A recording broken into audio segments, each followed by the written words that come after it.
Do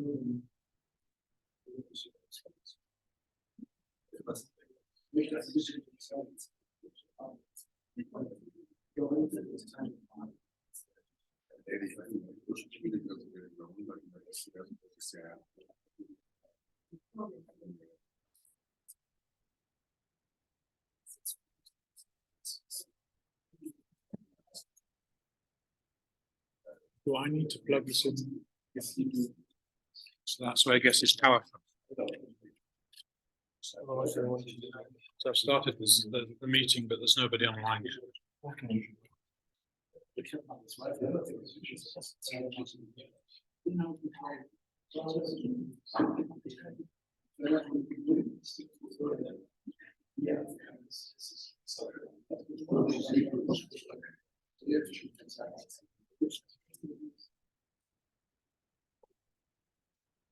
Are we using a mic? Yeah.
Yeah, I'm already started it, so but there's nobody on apart from me. Federico and Klaus, I think. Okay, yeah, that's all I know. I asked Steve Galloway whether he wants to, but he says he's now on the road fast. Oh, sure.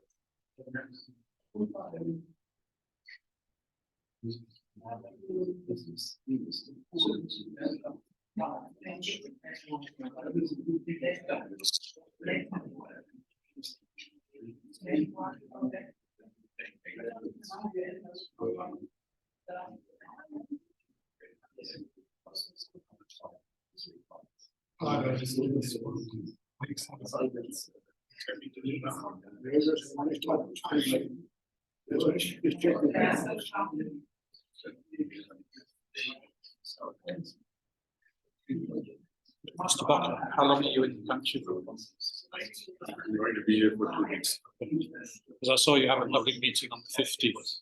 Yes, yes, yes. It's from German communities too. Yeah, that's right. Yeah, German speaking community. Yeah, but the meeting is supposed to be in English. I just learned.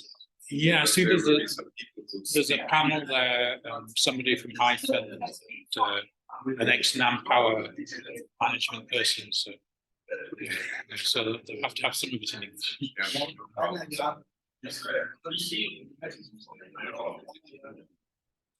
Technically, sounds German.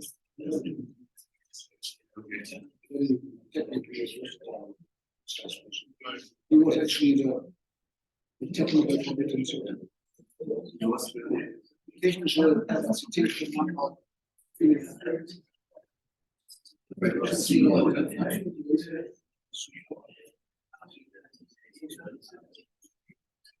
That's it, yes.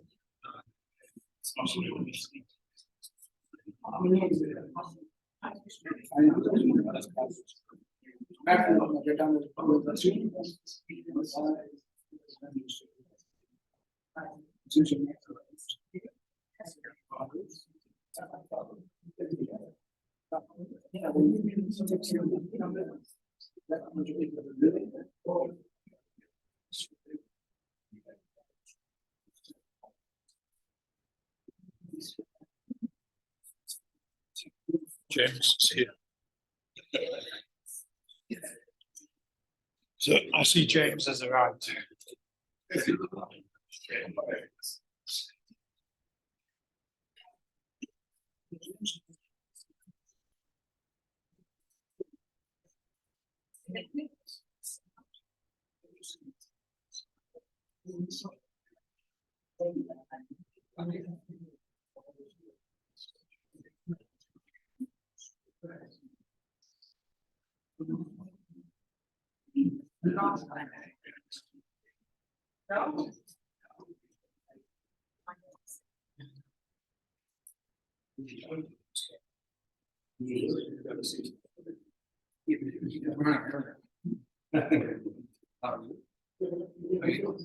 Nice to see you.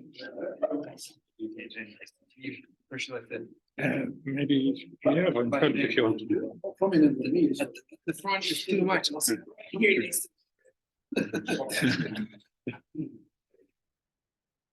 How's the flight?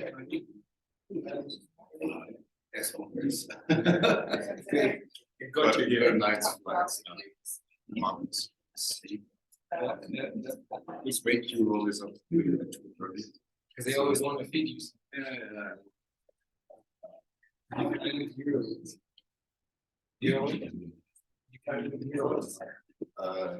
Was it? Yeah, those tons of euros.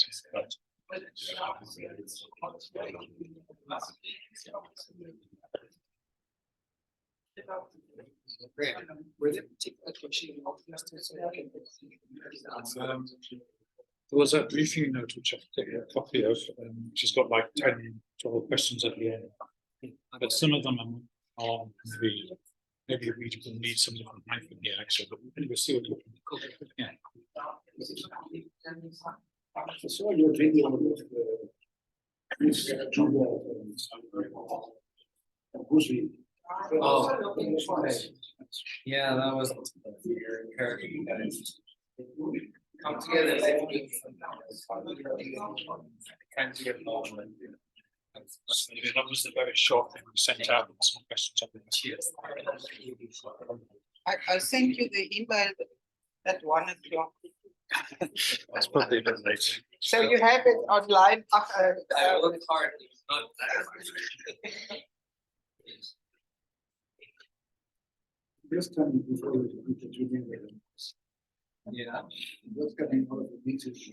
How to make Namibia is doing. Maybe.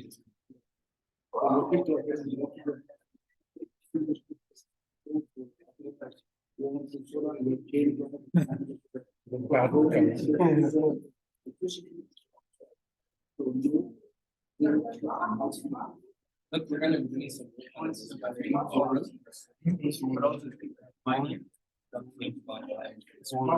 So, yeah, so sitting behind Just really looking at it.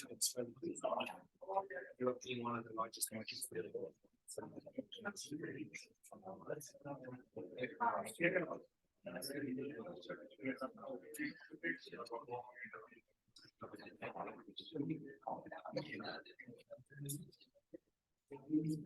I think everybody will introduce themselves as similar organizations.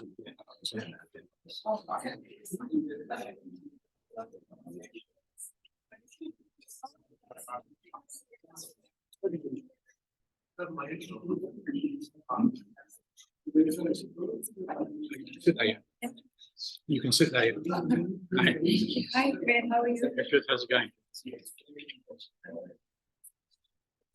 Yeah, you can sit.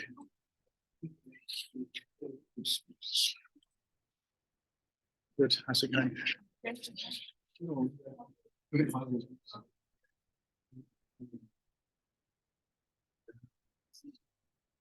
It's just briefing notes, but did you see it? We sent it out on the cloud. Yeah. You see it?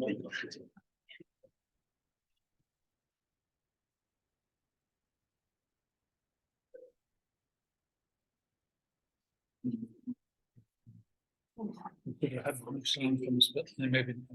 We normally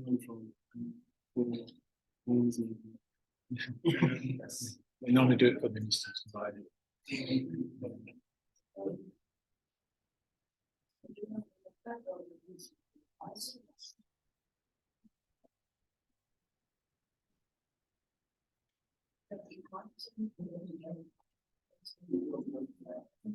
are you? Yeah, we were getting worried on Monday, not many people have registered, and then of course they all come in a big flood. But it's quite a good representation of civil society. I think.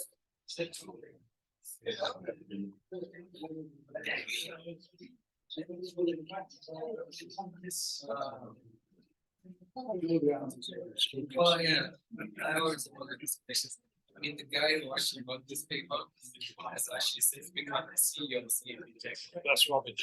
It's like, you know, it's very. So you know the author of this paper. This. That paper. It's now the CEO of CIVIC. So,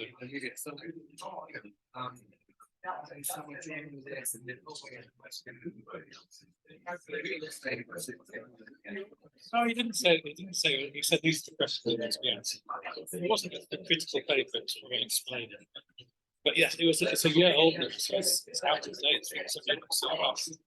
We had to just change it.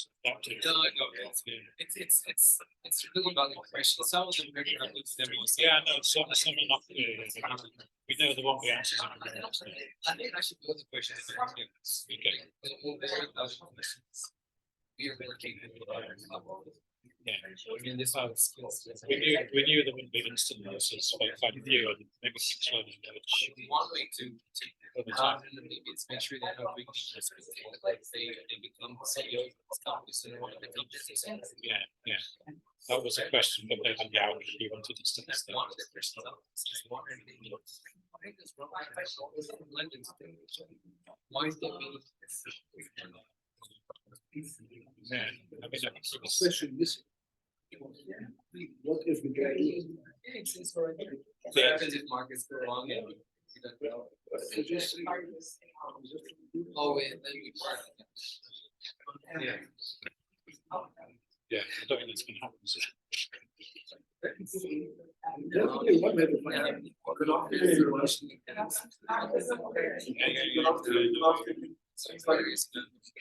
Not everyone's concentrated. We're going to get started with this meeting on Namibia's green hydrogen opportunity. It looks like we're still going to have a couple of people trickling in throughout the presentations. But my name is Bradley Chongairo, and I will be moderating today's meeting. But I will refrain from doing all the talking because we have some experts and more knowledgeable people on green hydrogen here with us in the room. So if you have a look at the program, we are 15 minutes late for starting, but I think it's fine. So we're going to start off first. We're going to have the welcoming by my coordinator, Ms. Engelbrecht. After that, we want to get an idea of who's in the room, the different civil society actors. You could just maybe indicate your name, which organization you're from. After that, we're going to have hopefully remarks or presentations, so we're going to get some ideas from our two presenters that Ms. Engelbrecht's going to introduce. And then after that, we're actually going to have a Q&A. So we're going to engage with each other as well as with the presenters. You will find that we have RSVP. We did circulate a briefing note on green hydrogen. You will also see we got some questions from other people in civil society as well that we added on to that. But if you've got any specific questions that you want to flag here or raise, you're also welcome to raise them. So without any further ado, let me just ask my coordinator to welcome everyone.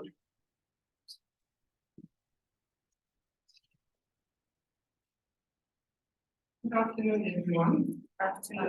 Very welcome to our common folk. Usually you are put at the end of the welcomings. Thank you for all the civil society colleagues that are here and who could come at very short notice. We apologize for that, but we just thought here's an opportunity, let's see if we come together so that we can ask questions and get answers. And the nice thing is Graham Hopwood from the Executive Director of IPPR got wind of Mr. Baki coming. And so the whole thing started rolling. And then we were thinking maybe we should also bring a Namibian expert here, which is then Mr. James Newport, who is the Green Hydrogen Commissioner and also the advisor on economic advisor to our own president. So then a very special welcome to Dr. Barker from Germany, and Mr. Zerwan Borkart is senior advisor, and also thank you and welcome Mr. Newport. That was, I mean, the last thing I emailed you was at 1 o'clock today. So we really appreciate that you are here. Just a short background to Mr. Rainer Barke from Germany. He's a climate and energy expert with many years of experience in public administration as State Secretary for Energy in the Federal Ministry of Economics. That's in Germany. And he was also State Secretary in the Federal Ministry of Environment. So he has, and also with energy, he was a founding director of Agora Energy Wende. That is, I don't know, Energy Wende in English. Energy transition. Oh, okay. So, and he studied economics. So you see, he's well versed in economics, environment, and energy, and these three actually work together, and we hope that that will save Namibia from being abused. And his official title, in which he is here today and is going to speak, is he's the Special Envoy for German-Namibian Climate and Energy Relations from the Federal Ministry of Economic Affairs and Climate Action. And at the same time, he's also the Managing Director of Climate Neutrality Foundation in Germany, a think tank dedicated promoting climate neutrality in Germany and around the world. Mr. Newport, it's not because we don't appreciate the prophet in his own country, but I got all this background of Dr.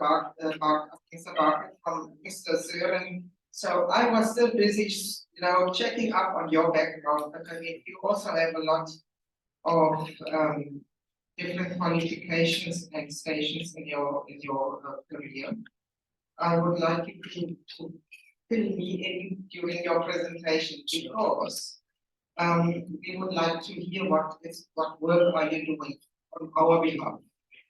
So instead of me saying it, we would like to hear it from you if you don't mind. Not a problem. So the theme or topic for today is Namibia's hydrogen opportunity, which is very positive. We actually started at the beginning to say green hydrogen. Thanks for Namibia, because some of us are wondering, what is going on here? How will we benefit? Who is actually benefiting? What is happening behind the scenes? And therefore, there's a desire in civil society to know more about the green hydrogen plans and also engage on the issues more knowledgeably. We don't just want to go on social media and say all kinds of things, but rather have the knowledge and the facts. And that is why we are here today. Welcome again.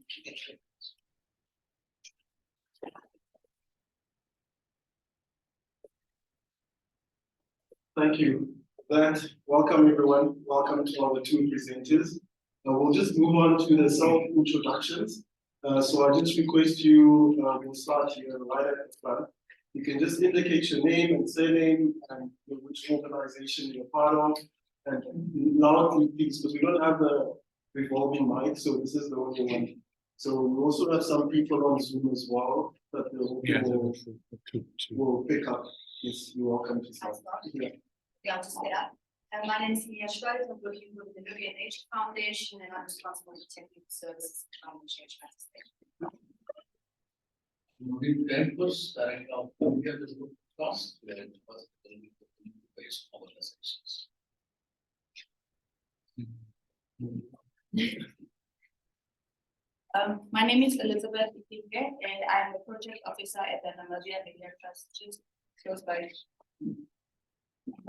Graham Hopwood, Executive Director of the Institute for Public Policy Research. Tim, do you venerable public servant? Sure, I'm with Representative Services. Yeah, line of bargaining from. Then check the Institute of Corporate Governance. That report in Brisbane, Namibia. Martin Huber, University of Penn, Germany. Good afternoon. My name is Master Kavari, coming from one action for the development organization.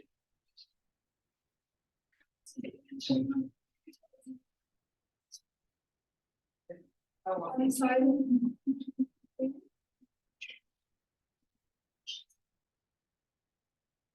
Hello, everybody. I'm former assistant pastor in the Young Community.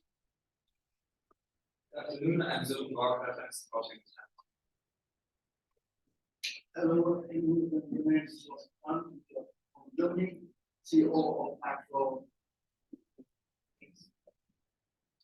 It is Paul, I'm a friend from Hanns. What is Carnegie and from the Juvenile Class? Kauno Itinge, Adventures. Lloyd Ford, founder of Radical Communication and Leadership Development Hub, in short, UPC focusing on workshop. Hanns from Economic Association of the Kumar from Education and Press. I am Charuna Kaurani from Fridays for Future. Matthew Ashonga from the National Federation of People with Disability. Yes, my chief is. Tia Zientara from your picture. These are like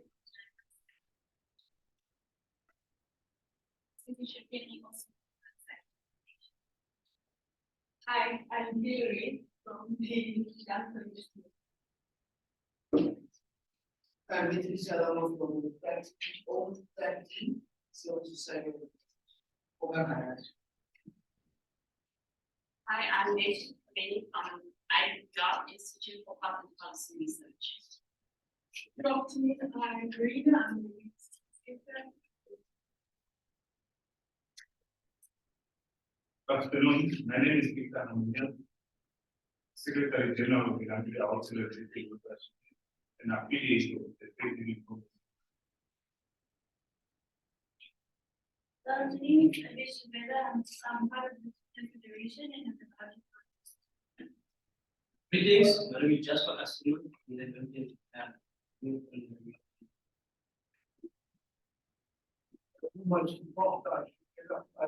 I'm operating starting, I'm a retired producer at university. I'm Justin Ellis. Good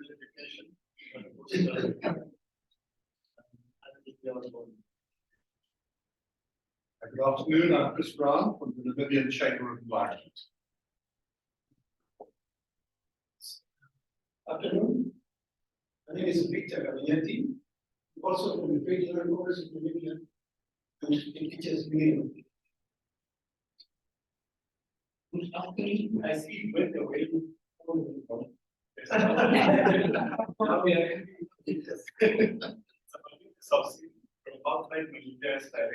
But also chairperson of the association. Okay, now everyone has more or less an idea of who we have in the room. It's good to see that there's a mix from different sectors in civil society, as well as representatives from trade unions as well. Unless there's anything else, I think we can move directly into the presentations. So from what I understand, I'll just maybe call out Mr. Rainer Bach, as well as Mr. James Manupe. We can just have another seat here at the front. And then we can start off with maybe remarks or presentation or statement from Mr. Bach. And thereafter, we're going to give an opportunity to Mr. Manupe as well. And then we're gonna do the question and answer session. Okay, welcome to the panel. But I would like to stand up. Yeah, that's okay, that's perfect. Yeah, start right away. It's okay. Well, thank you very much for your kind invitation. It's a big pleasure to be here today. And let me start by saying that I want to congratulate Namibia for this very wise decision to develop the hydrogen economy. And by saying that, it's already clear, and I always say that at the beginning of any kind of presentation on this subject, this was not a decision of the German government or a German company to come to Namibia to develop hydrogen projects here. It was a decision of your government, and I think it was a smart one. I was here, not the first time, but one of the first times in 2018. That was after I left my last government position. And at that time, I was traveling actually privately through Africa. And at that time, the Director General of IRENA, that's the International Renewable Energy Agency in Abu Dhabi, where also Namibia and also Germany and 160 other countries are members, said, well, if you're traveling through Africa, why don't you make a documentary for us about these fantastic resources that the African countries have, and where we at IRENA have the impression that the African leaders don't really know about it. So that's when I came to your country, and I saw the first 3 wind generators in Lüderitz. And at that time, I think you had 5 little solar parks, and that was it. At that time, I think in 2018, Namibia had not really realized yet what a wonderful resource, what wonderful resources in terms of solar and wind exist in this country. Because when I compare the numbers from these generators, the wind generators and the solar generators, to the ones that I know in Europe, it was just amazing. You have so much more output from wind generators and solar than we have in Europe. And that means electricity here generated from these sources is much cheaper than back home in Germany. But at that time, as I said, your government hadn't really recognized that yet. Until today, you are importing 70–80% of your electricity from outside. But there has been a political change that I very much welcome. I think it was 2020 that the government, that your president actually looked for some people from the outside, like Hanns Seidel and others, and said, come up, please, with some advice on a new economic strategy. And James is definitely more competent to talk about this story, but what he told me was that you guys looked and said, what do we have? We have fantastic solar conditions, we have fantastic wind conditions, we have space, and the Europeans need these new molecules on their way to climate neutrality, and then they came up with this proposal of developing a hydrogen economy, which I think is a very wise decision. So it was only last year that the German Minister of Economic Affairs and Climate Action signed with your Minister of Mineral Resources and Energy, Thomas Wendo, a cooperation agreement in Germany. And after that, Robert Habeck, the Vice Chancellor, made me the special envoy to bring this cooperation agreement to life. So we have been working very closely together over the last year. And I think there's a real big opportunity that is developing here.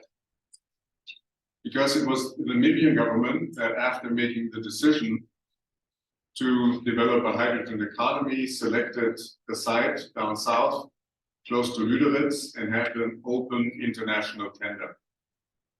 And out of this tender, with a lot of competition around the globe, came a joint venture with the name Hyphen as the preferred bidder. And that joint venture Hyphen consists of the German company Enertrag and the South African company Niklas Holding. And that's actually how I found out about it a little bit more than a year ago, because somebody from Hyphen told me about it. And now, when I look at this project, and this is only the beginning, there are many more others, smaller, right now being developed. I think one first has to say what actually is going to happen there. What does it mean, hydrogen economy?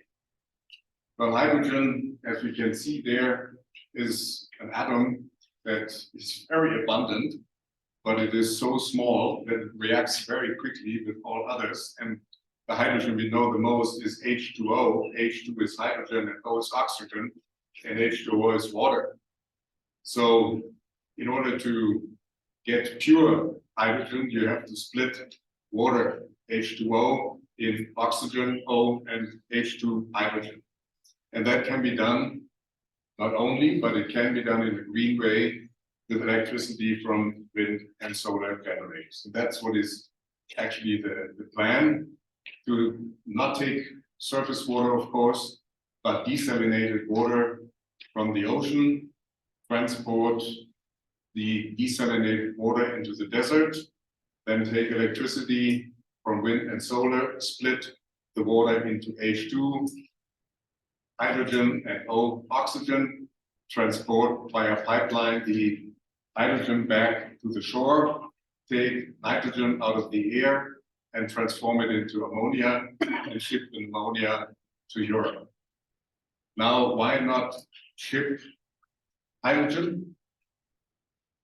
Theoretically, that would be possible. Somebody has tried to do that from Australia to Japan, but it's extremely expensive. You have to cool it down to minus 250 degrees. That is incredibly expensive to do that. It's technically possible, but economically not competitive. So it is much smarter, since you cannot build a pipeline from Namibia to Europe, it's much smarter to develop actually this into a further product, namely green ammonia, because ammonia can easily be shipped. When I first found out about green ammonia, of course, I looked at the demand in Germany, and I saw that we in Europe are the biggest producer and consumer of ammonia. But we produce that ammonia with natural gas. Natural gas that in the past came from Russia. So we have many more reasons, many good reasons to reduce this import of natural gas and instead import ammonia from a country like, for example, Namibia. There's a second reason. When you produce ammonia with natural gas, with these amounts that we produce in Germany, that means around 5 to 6 million tons of CO2. So since we are committed to become climate neutral by 2045, we need to substitute this gray, dirty ammonia through green ammonia. Theoretically, we could do that in Germany, but it would be more expensive, way more expensive. So this being a very important feedstock in the chemical industry and in other areas, that would mean that if we would produce green ammonia with our wind and our solar in Germany, there would be a product that afterwards could not be sold on the global market. So that's why it makes sense to trade internationally. So this project, I think, has great opportunities for both sides. For Namibia, it means a huge step forward economically with thousands of new jobs. And I'm not only talking about the blue-collar jobs, I'm also talking about the white-collar jobs. For Germany and the other countries that might be potential off-takers, it means a big step forward of substituting the dirty production of ammonia through a green, climate-friendly production, and thereby helping on the way to climate neutrality. So this is practically the good part of the stories. I'm not going to push any of the challenges now under the table. The first thing that I was very concerned about when I saw that project was nature conservation, because it's a national park. It is a biodiversity hotspot. I talked to a lot of people. Chris, you were one of the first people I met here, talked to. and others, professors, etc. And even though the environment assessment isn't done yet, I'm a little bit relaxed about this now because of all the professors who have done research for many, many years. They told me if you select the right sites and don't go to the wrong sites, this conflict with nature conservation can be overcome. So let's wait for the environmental research that is being done, but I'm not so pessimistic that there shouldn't be a good solution at the end. The next challenge then, of course, is jobs. The German government is not only supporting certain pilot projects, but there's also a certain amount of money that is set aside for Namibia now, and James and the government is working hard on that now to train people. And as I said, we are not only talking about the blue-collar jobs, we're also talking about the higher educated jobs, but for that, of course, it needs training and it needs education. This is something where everybody has to work with. The universities, of course, it is a political intent that at least 95% of the jobs go to Namibians. And then there are some other challenges that I think should have to be addressed. For example, the small town of Lüderitz or Aus, they're going to double in size. And I don't want anybody in a few years when production starts to come down here and then there is insufficient housing, there's insufficient garbage pickup, etc., etc. So there has to be, I think, a good development of this town. And next week I'm bringing down here the new CEO of the GIZ to see whether at this point also GIZ possibly can help. So this is the situation right now. We are waiting right now, and I'm not involved in that. James can talk more about that. The implementation agreement, the Namibian government and this company Hyphen are working on an implementation agreement. I hope this will be finished soon, so that then also potential support projects that Europe or Germany can develop can then be adjusted to this project. Let me just finish at this point with saying that I think, and this is why I am engaged in this project, I think this can become a positive example of Africa participating in the future hydrogen economy. Right now, there are many countries around the globe who all have realized that on the pathway to climate neutrality, green hydrogen and the derivatives are key. And what I don't want is that the mistake that we made in Europe, that we allowed our industry to always go and look for the cheapest production. And that in the past meant natural gas from Russia.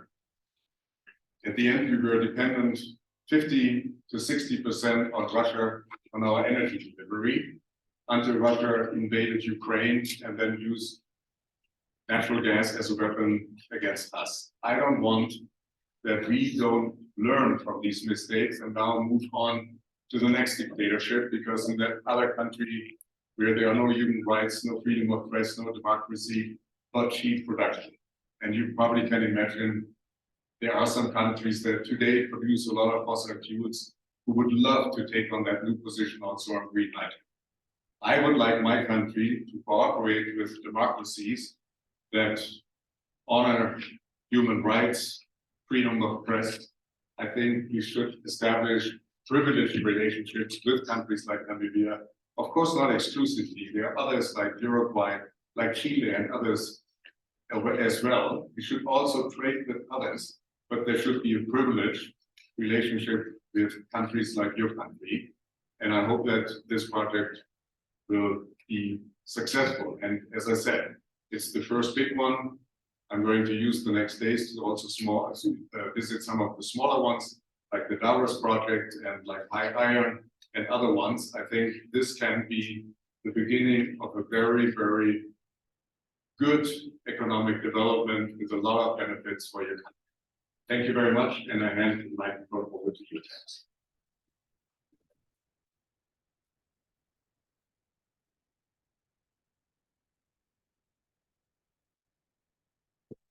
Great, thanks a lot for having me. House of Democracy and members of civil society. I think I'll try and show you some pictures along the way, just so that maybe some of you can picture actually what might transpire in this particular area. So this is a presentation we gave at a Namibian EU collaboration event, which actually happened earlier this year. So a lot of this is sort of fresh off the press in terms of thinking. I think a few things that Ryan talk about are useful just to talk about from a Namibian perspective. So for example, why are we actually doing this? Why the green hydrogen? I think Ryan says, Germany needs the molecules to help them decarbonize, which is true. But as much as we like Germany, that's not why we're doing green hydrogen. They might be one of the customers that we sell the molecules to. But actually, this is why we're trying to do this. We captured this a long time ago. As you can see, this was September 2020. I think I joined as economic advisor in that month. And the president was speaking at the United Nations General Assembly. They said three things essentially in that paragraph. One is that we want to change the economic structure of our country. Two, we want to use innovative financial tools to do that. And three, he said that he wants us to champion African R&D in the process of trying to do that. If you try to break down those three aspects and ask yourself why, well, the economic structure of our country is that we're a very resource-based, primary sector-focused economy. Therefore, you're very much exposed to the volatility of commodity prices.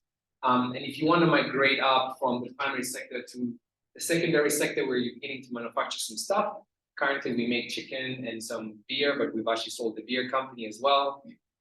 You want to diversify what you can make in Namibia. And eventually you might become so good at what you're doing that you can actually sell services. And that's when you start entering into the tertiary sector, and championing R&D is very important to establish yourself in the tertiary sector truly and permanently. When you actually end up creating a sustainable advantage in something that you do in Namibia, that you can actually export your services. If you look at the growth of our economy, sort of 2014, well, 2010 all the way to 2015, before sort of we got hit by the drought, commodity boom, crash, and of course, COVID. A lot of that was driven by commodities boom. And then after that, a lot of that was government spending. But when we were working with Harvard Growth Lab, they turned the term, basically there was a growth of non-tradables. So if you think of construction, that's a sector that grew, but it's very hard to trade construction as a sector. So there is a focus from the Namibian government to look at what could we possibly export that gives us an actual sustainable advantage. And it's not just pure commodities, not just pure extractive industries, something where we actually manufacture something. So that's a big part of this whole thinking. And I'll go into how does green hydrogen help us get there. So as you can see on the screen, we infuse a lot of this thinking into HPP2. We actually retained the Harvard Growth Lab from the Harvard Kennedy School for 3 years to do that. Their assignment actually comes to an end now in Q2 2023. And a lot of the terms that you will find under the economic advancement pillar actually emanate from the research that we were doing with Professor Hausman and the Growth Lab from Harvard. And so I just wanted to give background as to why we actually chose trying to incubate a synthetic fuel industry in Namibia as what we've termed a strategic bet. The reason we've called it a strategic bet is if you actually delve into the theory of the Growth Lab, there are some things that you can easily diversify into and other things that will need longer coordinated jumps. And those we start calling strategic bets. And of course, Namibia is not exactly an expert in synthetic fuels. And so if you're going to get there, you're going to need a very coordinated pathway to actually get there. And this is what we've been looking to do over the past few years, with some success so far, but we can talk about it some more. So this is the origin of where all of this started from. The SCDI, the Southern Corridor Development Initiative. This term you will find in HPP2. And as you can see, the thinking was, at this point in time, fairly basic. We knew that we had really, really competitive renewable energy resources over here. We knew that in order to get these to an export market, potentially Europe, we would have to develop some infrastructure, right? So we have to develop port infrastructure, we have to develop an industrial plant in Ludwig's, but we also knew that it started providing opportunities, and this was a sign of things to come in terms of our thinking. Some of you may know that we used to process zinc here in Roshkina, and we couldn't do that anymore. There was a $9.4 billion offer on the table from Vedanta to do that, and we couldn't do it anymore. Does anyone know why we couldn't establish that plant? No? 180 megawatts worth of power was needed. Eskom used to supply that power super cheap. They say we're in a bit more trouble. The price of that power is a lot more. Non-power can't supply that amount of power at the price as well. So this particular plant is Shell. We're talking to the firm. It's now an $11 billion play, but they still need 180 megawatts worth of installed capacity to generate the electricity they need to smelt zinc. When Namibia smelt zinc, it was one of our largest exports, 99.9% pure. It used to fetch a premium in the markets, $100 to $200 premium relative to other zinc. So that's not happening. So if you're going to build an asset like this, the Hyphen asset, to give you an example of the size, is 18 to 21 terawatt hours. So that's the amount of electricity that it produces. To give you context, Namibia's annual consumption of power is about 4.5 terawatt hours. So you're looking 3 to 4 times, in fact, no, 4 to 5 times the total amount of power that we consume as a nation. This particular asset will be generating. It will be using most of that, of course, to electrolyze the water and to create the hydrogen and convert that to ammonia.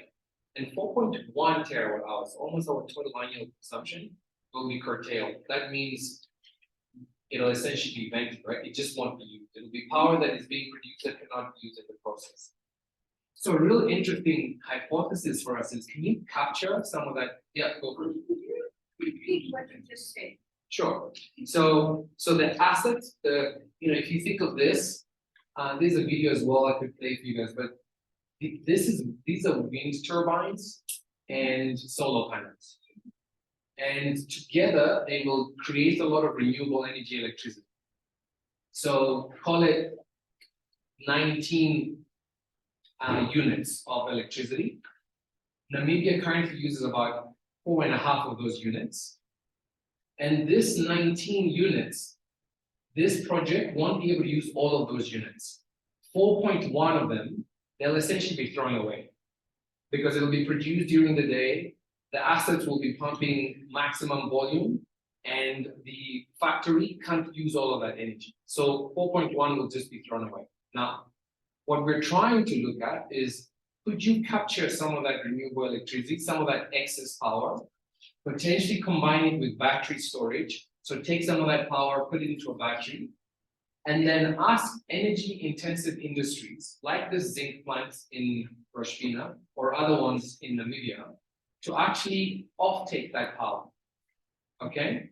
To give you an idea, this plant, because it's so big, could generate electricity between 2 to 3 US cents a kilowatt hour. Currently, Namibia buys electricity from the SAPP, the Southern African Power Pool, at 9 to 12 US cents a kilowatt hour. So 3 to 4 times what this project might produce in terms of electricity. Now, of course, you have to treat that electricity because this is very variable. So when you add battery storage and other elements, that electricity might be a bit more expensive, but we think it might be cheaper than importing from the SAPP.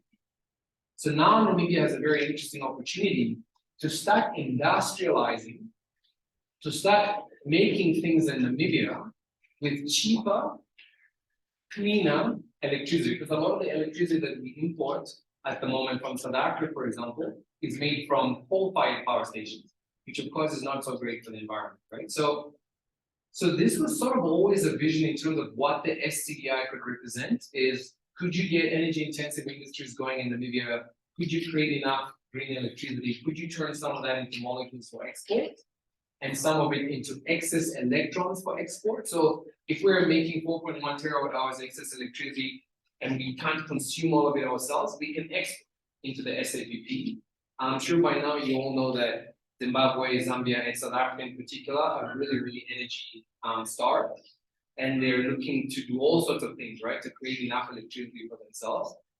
In South Africa, they've actually declared it a state of national emergency, right? So I think I read on one of your briefing notes at the bottom there, it says Namibia is trying to operate this far away from industrial markets. And I just wanted you to rethink that statement, because actually Namibia is looking to build these assets next to the most industrialized nation in Africa that has the highest carbon content of its energy spectrum and is particularly energy starved. So Morocco, Angola, Kenya, Egypt, Mauritania, all of those countries are now looking to do green hydrogen. But the one that is closest to the country that emits 40% of the carbon in the continent is Namibia. And so that's a very interesting opportunity for us. I think the sentence, I think it was here at the back, it says, I'll find it, but it says like we are very far from industrial markets. Yeah, here. A significant drawback, however, is that Namibia is located far from industrial markets where hydrogen is consumed. So I'm encouraging you to rethink that a little bit, because A, you can sell electricity to South Africa, but more interesting opportunities, could you actually sell these molecules to South Africa as well? As much as the Germans need the ammonia, the South Africans need the hydrogen. Now, if I wanted to sell hydrogen to Germany, it'll be pretty hard because I have to chill it to minus 253 degrees centigrade, put that on the ship. If I wanted to sell it to South Africa, I could build a pipeline to South Africa. Does South Africa use hydrogen? Yeah, they use 2.1 million tons of hydrogen to make all sorts of industrial products, waxes, chemicals, etc. And they're the largest consumer of hydrogen on the continent again. So it's not just saving Eskom. Sasol, its plant at Secunda, is the largest single point of carbon emission again, I think almost in the world actually. They have the highest carbon content per barrel of oil equivalent in the world. So Sasol actually bid to develop this project. They were one of the bidders. And so Namibia has that unique opportunity. Yes, there's Europe, but there's also Africa, CIVIC, and then there's also, of course, South Africa more particularly. And we can talk about that in some more detail. The one last thing I'll say about this simple squiggly picture that we were drawing was, you can see that there's hard infrastructure that gets developed that's going to be very strategic. Roads from ours, Port of Lüderitz, potential rail, bringing up manganese zinc to South Africa, transmission lines. These are all billion-dollar investments that Namibia on its own balance sheet would really struggle to build.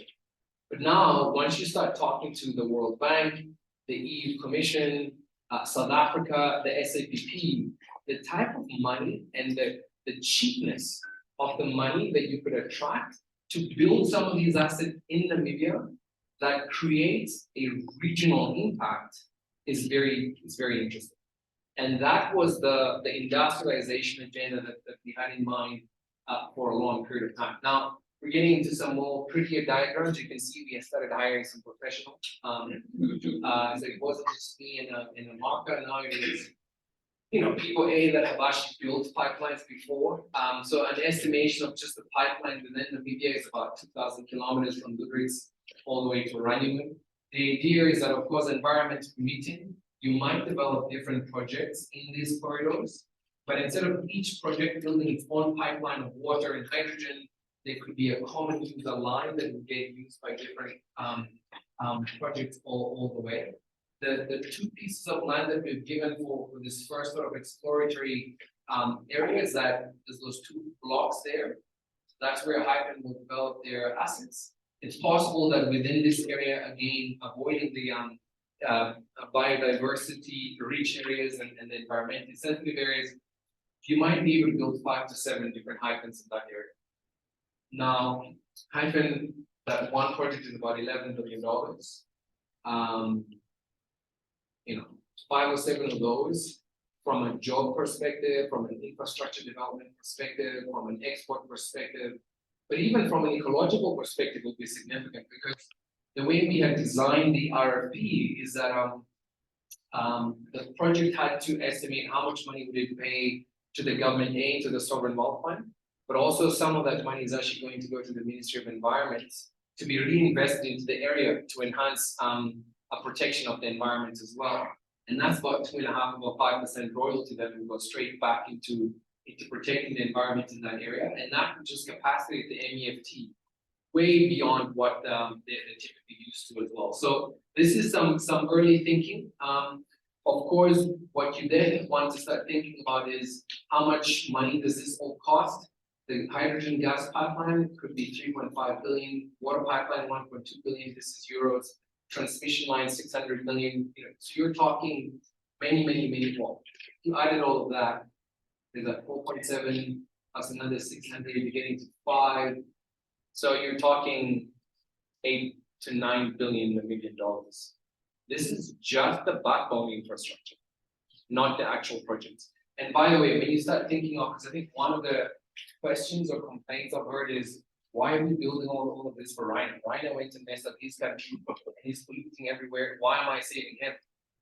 We're gonna own 9 billion, not 9, sorry, it's 90 billion Namibian dollars worth of infrastructure. I think our total government revenue is about 50 something billion. So these will be our assets to keep and to use to industrialize forever and ever and again. And essentially, Rhino and other customers will be paying for these assets to be built in our country. And at the same time, you have to think about the impact these projects would have for the region. If the region is energy starved, the whole region is insecure. Unemployment is higher, strikes are more prevalent, you're going to have more prevalence of potential civil war in this area as well. If you're able to share Namibia's clean, cheap energy with the region, you increase the probability of industrialization happening in your neighboring countries as well. I'll talk a little bit about what we're thinking of doing with the DRC, Zambia, Zimbabwe, and South Africa as well, just in terms of the critical elements that we can use to manufacture some of these projects together. That diagram turned into this picture. So you could see there was a very big initial focus here in the south, which is of course where the prime sort of renewable energy assets are. But what you can see clearly, and this is in the synthetic fuels strategy that we launched at COP27, is that we're no longer thinking about selling molecules and hydrogen, we're thinking about building industrial bases in 3 different places in Namibia. The first one is down here in the Karate region, the other one is in the Rongo region, and then of course in the Kunene region as well. And one has to think, so we are calling these valleys, and we think that in those valleys you can build integrated infrastructure just as I showed you. And what it does is it creates an unprecedented opportunity for Namibia to industrialize, to attract new economies, new companies, new jobs, like we've never sort of done before. And that people ask me, are you the Green Hydrogen Commissioner or are you the economic advisor? I think you can clearly see that we're thinking very much about increasing the economic complexity of Namibia versus producing green hydrogen. Practical example, if you take the Rongo Valley, so by the way, this is what we're now going to be doing in a lot of detail this year. I've written a newspaper article to try and show the regions what they're thinking. When you take the Rongo Valley, there's 4 pilot projects that we're looking to build there. The green hydrogen tugboat, there is going to be a train that actually uses hydrogen and diesel. Then we're going to be building a service station there. And then of course, the Dowrus project is going to be developed there as well. Let's look at the Dowrus project. Soren and Ryan are going to go visit it in a couple of days, and then he's going to try and climb the Brandberg Mountain. So let's pray for him that he comes back. Oh, is that not? Okay, that's not public. Please don't publish that on your Twitter account. But in Dowrus, I think they really sort of got what the Namibian government is trying to do. Dowrus is like an extremely remote area with very little going on there. But they have this amazing wind and solar resource. And the developers went to the community and they say, is this opportunity being offered by the Namibian government and the German government? Where is the windiest and the sunniest place? The windiest is what they were looking for. And maybe we can work together to develop a concept or an idea. And so they did that. And the idea or concept there is that the community actually owns 10% of that project. There's a certain amount of land that's been identified that could accommodate up to 1 gigawatts worth of renewable energy assets. They want to use that renewable energy to make ammonia, fertilizer, But importantly, they also want to start making that ammonia to make fertilizer to use in a green village, in an agricultural village that they're going to be building in Dallas. Multiple air-conditioned greenhouses that want to produce tomatoes and carrots. But they also then want to teach the community how to use that fertilizer to make these products, and they will offtake that product, combine it with their own product, and then sell to the market. And the idea is to start making carbon-free vegetables for sale. Now, is that going to work? So Yes, ma'am. Can you?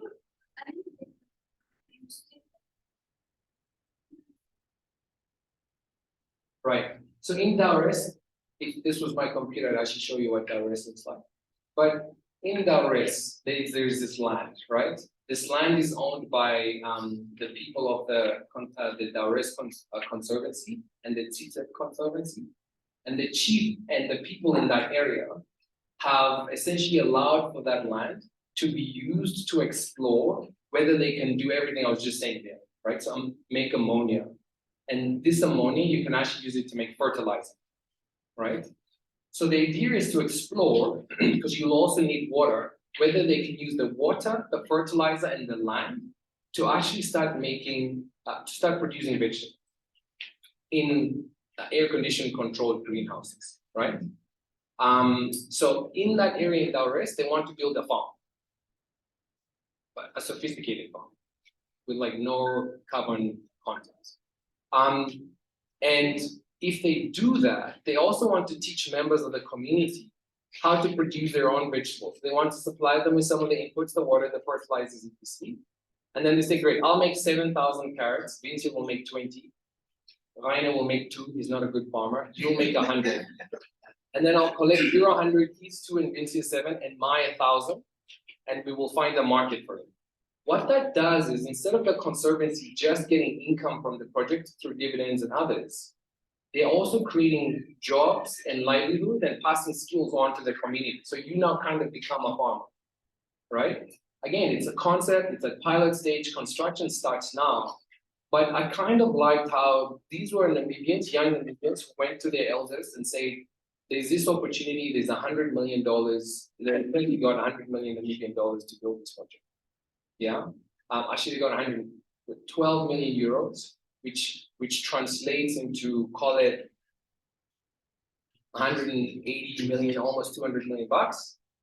And then 100 million of that is going to one construction company to start building a community area, 15 houses, a training facility, all sorts of stuff. And the University of Stuttgart and the University of Namibia is going to form an R&D center to start teaching people, not just from Dalres, not just from Namibia, from around the world, about the science behind all of this.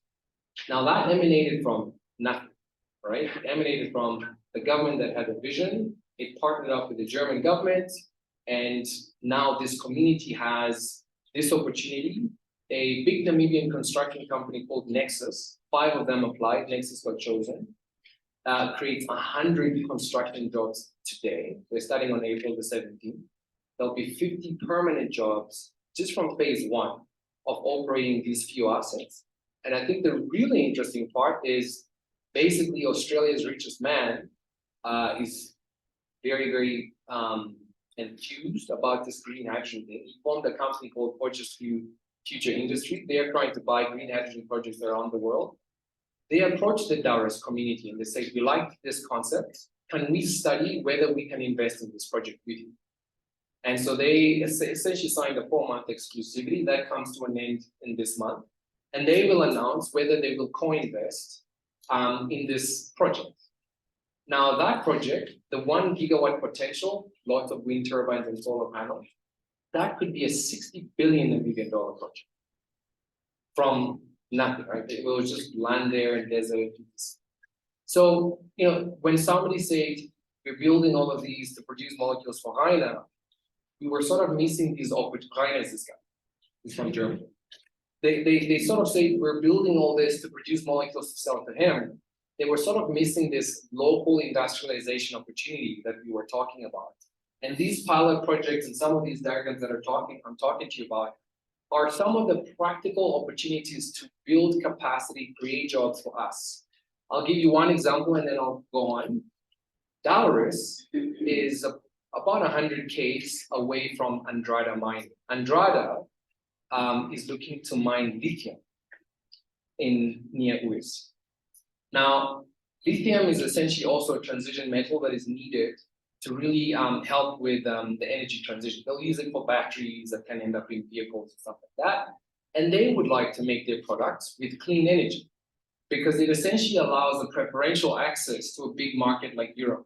Europe is thinking of putting taxes called carbon border adjustment mechanisms around the whole of Europe to say, if your good is made from very polluting energy that has high carbon content, I'll tax it. And that will increase the price of that product.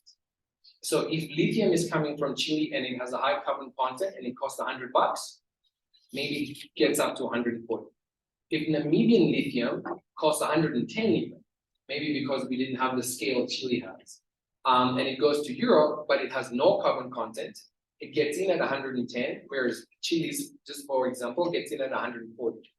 So when we speak about creating these green industrial zones, we're looking at opportunities within these valleys where we will plug in some of that excess energy I was talking about and attract manufacturers of products that can use that clean energy to make clean products to get preferential access to markets that are going to discriminate on the carbon content of products.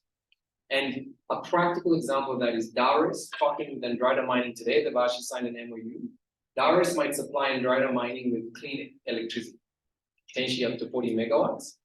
Andrada will use that electricity to make lithium concentrate and then export that to global markets. So that's yet another example of using the renewable energy again, not to sell stuff to China, but to start adding value to our own minerals and increase the value content of those minerals or of those products before you export. We're thinking of going even another stage and actually trying to make things like lithium hydroxide, lithium carbonate, but that's like a totally separate story. But I think you get the picture, right? Is if you can start harnessing this renewable electricity, building industries next to them, gives Namibia a very interesting and unique opportunity than just exporting the molecules. This I just wanted to show you. So this was South Africa coming in January saying, look, can we work together in this area? We were slow off the mark, you guys are a bit ahead. But this man basically is now the Minister of Electricity, but he was the head of infrastructure South Africa, and he's Cyril's basically almost like his economic advisor. And they identified 4 strategic areas for South Africa to grow into. Cannabis was one of them. OIR and IT stuff was another. Green hydrogen was actually one of the areas as well. And for all the reasons that I've just said, so that's why they were thinking of green hydrogen, because they actually have steel plants in South Africa that used to use cheap coal to make the steel, but they got shut down over time because of inefficiency and all sorts of reasons. And they would like to start up those industries by using some of the excess renewable energy that we were talking about. So South Africa wants to talk to us a little bit, but we will try and see how that goes. And then this is sort of practically what collaboration between Namibia and South Africa in terms of exporting clean molecules like hydrogen from Goodrich to Glucobai all the way to Sakunda could look like. As you can see, this would be a many-decade project. Europe is planning their own hydrogen backbone. They're looking at 30,000 kilometers of hydrogen pipeline between 23 countries last time I checked. This could be a little over 2,000 kilometers, maybe more, between Namibia and South Africa, again, to trade the same thing. Do we have to do this alone? No, we can learn from our peers in Europe who are beginning already to operate small sections of their pipelines with some hydrogen. So this is a much longer term opportunity. This is a little bit of what I was talking about. This is the EU coming and saying, wow, we're so impressed that not only did you think hard about hydrogen, but you're thinking about how to use that to add value to the rare earth that we have here, but also the lithium, and they want to support us in that endeavor. So this man here is called Thierry Breton. He is the he's one of the EU commissioners. That guy is the CEO of Andrada. Andrada is a company that has signed an MOU with Dallas to talk about getting energy. This is an humble public servant, and the rest of the guys are hardworking people. And then of course, I think one of your questions in your paper is how do you fund this? And we have various different ways we're thinking of doing that. We're working with Europe already to raise some capital. We're also thinking of putting together a blended finance and infrastructure fund called SDG Namibia 1. But I'll talk to you about that in more detail. I think one of the key questions you asked was, how does Namibia do this with a very limited and indebted budget deficit and balance sheet? A key answer to that is project finance. So the recourse does not have to be on Namibia's balance sheet. The recourse could be on the assets. The assets are dollar-denominated liabilities. You're buying big machinery in dollars and euros, but the income is dollar-denominated as well because you're selling molecules in euros and dollars. And so the asset itself can likely handle quite a bit of the debt that's required. And then, of course, the Europeans and the Germans are working hard at innovative financing mechanisms and off-take guarantees that reduce the cost of capital. Hey, I'll buy 50% of your hydrogen or of your ammonia at X price, for example. So the hydrogen bank concept and the H2 Global from Germany will have that as well. I think that I tried to preempt as many of your questions as possible. So hopefully I've done justice to some of those, but of course we can still have a discussion. This is what funded dollars. We were talking about this August 2021, 40 million euros that came from Germany. We split it into those three programs. The pilot projects, ours is one of those. The synthetic fuel strategy and other studies, we just spent about 2 million, almost 3 million of that, 5 million to do the studies that I was showing you just now. And then of course, we just handed out 93 scholarships, was it last week already, for the first cohort, and we think we can do 3 or 4 cohorts with the other 5 million euros. Key thing here is to get Namibians to start contributing to this national scholarship fund, because at the moment it's the German government providing some, but whether you're in Namibia construction, absolute logistics, or any other, you're going to need those staff members in order to capture these economic opportunities. So we have to work together to actually try and train the Namibians to help us achieve some of the local content targets that we have set for ourselves. So that in a nutshell is the story, but very happy to take any questions that you have. Thank you.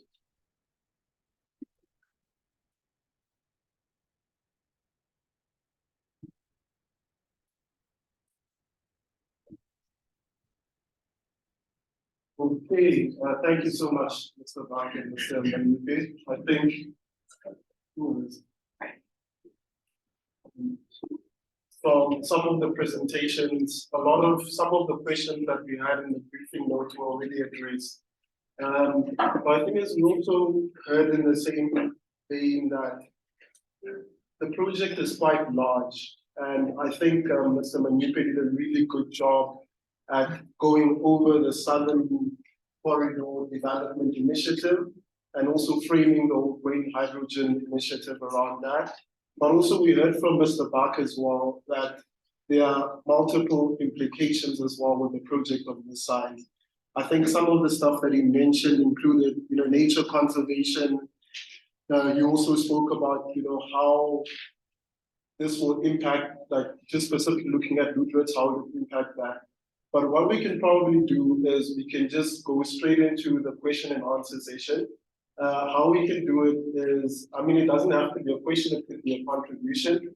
We'll take the first round of maybe 3 to 4 questions or contributions, and then I will just ask our presenters to maybe reflect on them. Okay, I saw the hand there was up, and then Mr. Ms. Dubois, and then we'll come here to the front. Okay, so I will just, because not everyone can come to the front here, we'll have another round. Maybe you can just speak quite loudly from where you are stationed. Yes. Okay, also just please just introduce yourself again when you're making your. My name is Elizabeth, and I'm a student, and I'm a technology. So I was hearing all the presentations, and I have a question. The first question is, the first hydrogen cell was made. It was made in Germany. Remember? 1832, the first hydrogen cell that was made First hydrogen itself. Was made in Germany. I think so, yeah. Yes, but now hydrogen itself, it's not stable.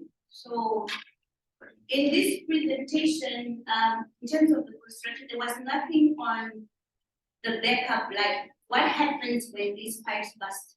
Because this is going to cause fire. Because for us who use gas, it has some nitrogen, and you know how it's so cylinder. There is nothing in that part on what happens when that happens. And then the other one was, since Germany was the first to actually do this, they also have a plant in Germany. Now I wanted to find out, since Germany, the weather, and I'm going to give an example of the Volkswagen that we have here in Namibia. The cars are coming from Germany. Germany, the weather is not really hot, it's cold. And if you're saying you need hydrogen, you have to transport it, you have to actually get to -0. It's very easy to obtain it in Germany.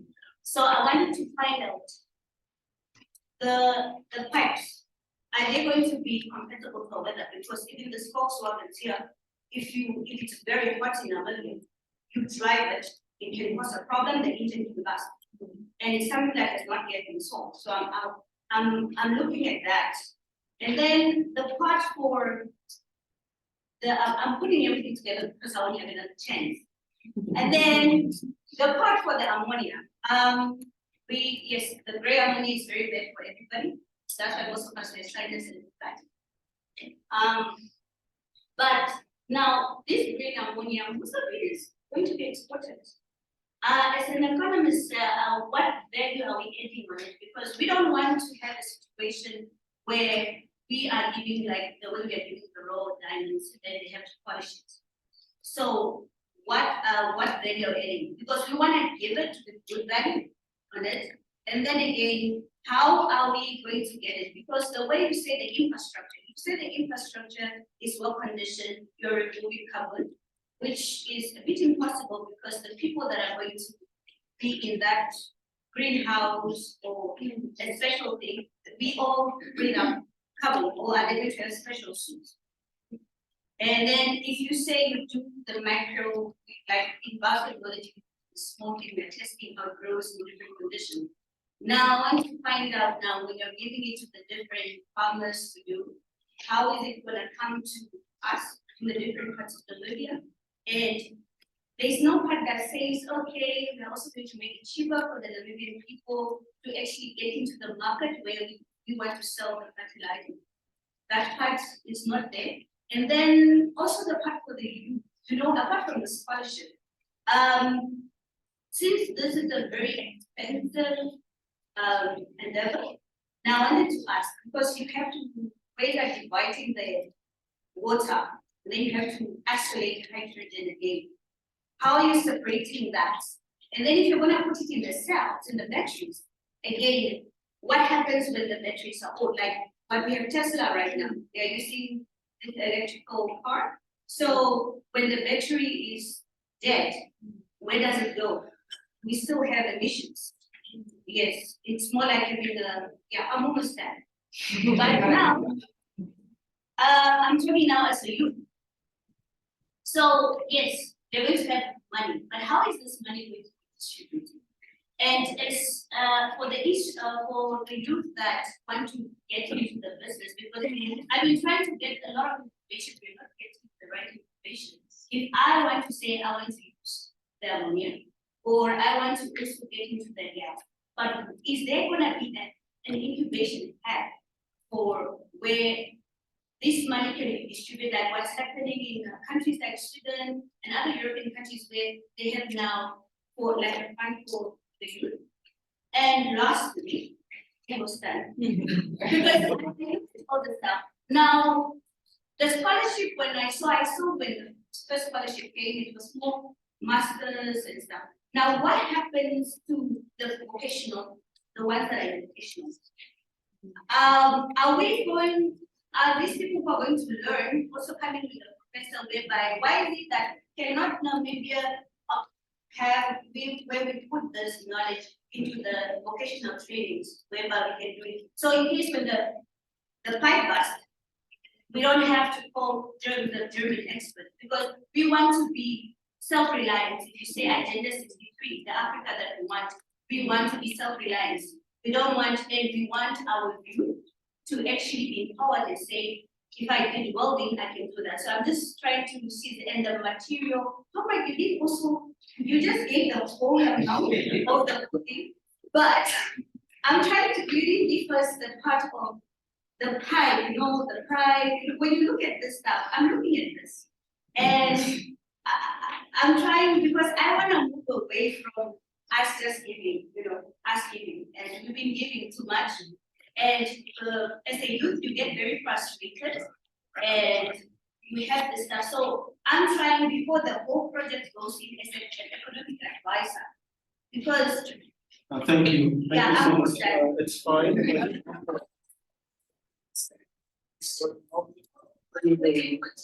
I'm sure that we just want to give everyone a chance to make contribution. So we're also very welcome to engage with the presenters afterwards, but as long as we're able to capture the views of other people as well. Mr. Ellis, you can continue. Thank you very much, Mr. Chair.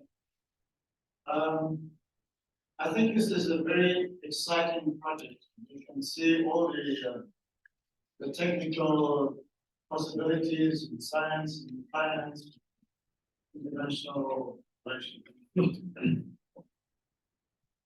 But I think we do need to be a bit careful with that aspect of the project.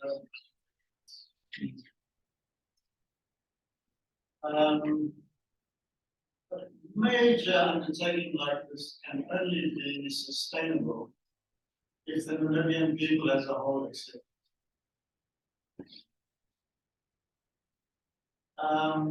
It was very interesting to see that advisors are beginning to think of development values or whatever you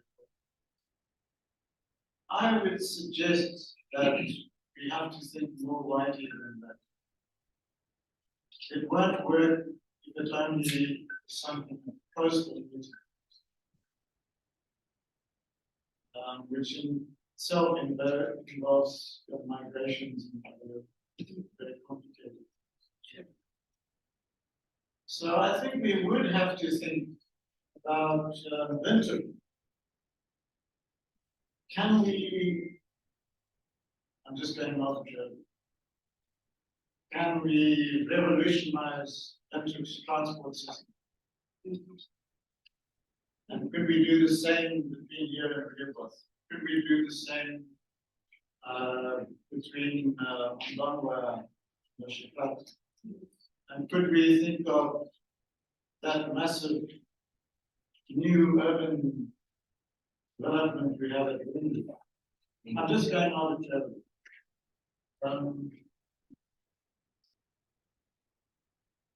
the whole thing of smelting of metals is one of our assets. What I really think I want to say is, if this does go ahead, it's a risk. And the people who are going to be carrying that risk are the Namibian people through the Namibian state. It's a very big change. An opportunity. I'm not saying it's not an opportunity. I'm not saying it's not right. Incidentally, 20 years ago, I tried to raise this issue with the planning commission speaking to the dead. So there's an excitement. But how is this going to be accepted, understood, carried by the Namibian? Actually, I would like us to think about a referendum. This is such a major change that, to my mind, especially since we have a change in presidents coming up, all this is not all that clear. Wouldn't it be a good idea to have a referendum? where the risks and opportunities that we are being exposed to are put before us as a population.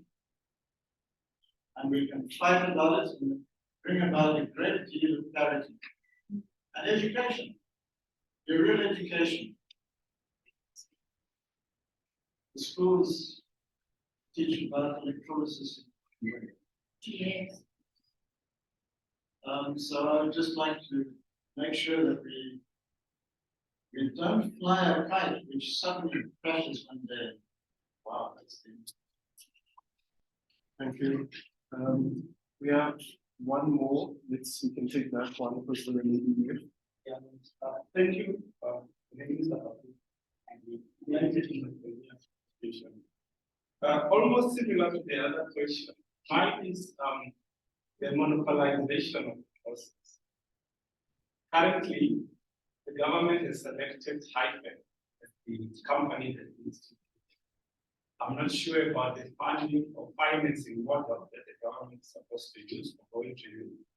In terms of funding the project, is Hyper going to raise the funds as an independent private entity, or is the government involvement in there? Because there is a concern from us as citizens with regards to the debt that the country is having. And now a private company is given the opportunity to develop, but you do not understand whether this private company is raising the funding in their private capacity. Government is involved in that process. And another thing again is the monopolization around entry for local entrepreneurs, because it's all government selecting who they want to do the process, and it is not open to the rest of us to participate. Where are we participating as local citizens if everything is just given to the government? All the companies currently selected is governments alone doing it. Only here is company A is selected, and we are going to undertake the activity in this area, and there's little or minimal participation from the rest of us. And currently with the scholarship also, so you're looking at training going forward. You're not looking at training currently, because there is this huge disparity in terms of skills in Namibia. A lot of us won't even understand the things, but we want Namibia to participate. Those that we are looking at in terms of training are people that need to go to university, and where are these universities outside the country? They have to go out to be trained, and then they need to come back to Namibia and undertake the activities that need to be done here. How are we capacitating the local businesses in the country so that they are also able to participate in the process? You don't need to wait for those that are only grade 12 now going to university next year to undertake the training that needs to happen. And the last one, I will tell you something.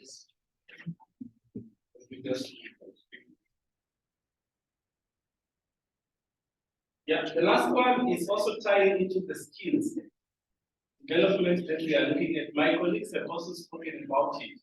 So in terms of, I've attended a lot of these events, green hydrogen as we started. There is an understanding at the moment as to what it is, but how Namibians are actually supposed to participate in the process. What are we supposed to do? Where am I supposed to engage in? So it looks to me, it's a nice idea in terms of generating wealth, because we are supposed to sell the green hydrogen to Germany and South Africa and then generate revenue out of that.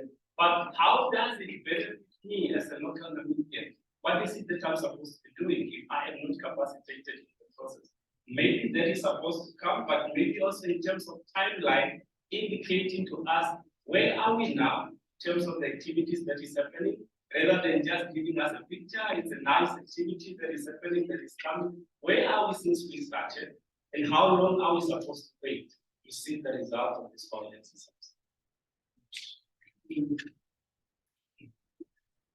Yeah, thank you very much for these questions. The first one was about the hydrogen safety question. I think that hydrogen has a lot of advantages and also disadvantages.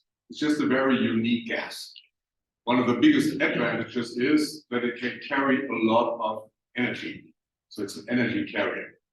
One of the disadvantages is that, for example, it's explosive. So you have to handle it carefully. And that's why it should be transported by pipelines. We have been handling in Europe hydrogen now for many, many years. And especially in that area where I come from, where I was born, not live anymore. It's a big industrialized area, 7 million people, quite a few more than Namibia has inhabitants.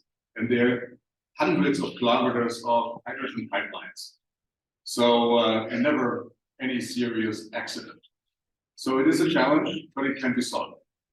The hydrogen that will be transported here in Namibia, at least with this Hyphon project, will just be a pipeline from a point in the desert to the harbor. Nobody lives there. There are no houses nearby. I don't see any danger there at all. If we can handle hydrogen in highly populated areas, I don't see any problem in putting a high pipeline in the desert and transporting hydrogen there. Second point was about value creation. So it's a little bit more difficult for me to go to Germany and tell our unions in the future the production of gray, dirty hydrogen in Germany from natural gas is not going to happen anymore. There's not going to be the first step of the value chain producing ammonia with that hydrogen. This is going to disappear. It's going to go to countries like, for example, Namibia, because there are jobs now that are being lost in Germany and that potentially are going to come to Namibia or other countries. My argument in Germany is, well, if you want to keep part of the industry, you need these green molecules. And if you try to produce them in Germany with the sun and wind conditions that we have there, it's not going to be a competitive product.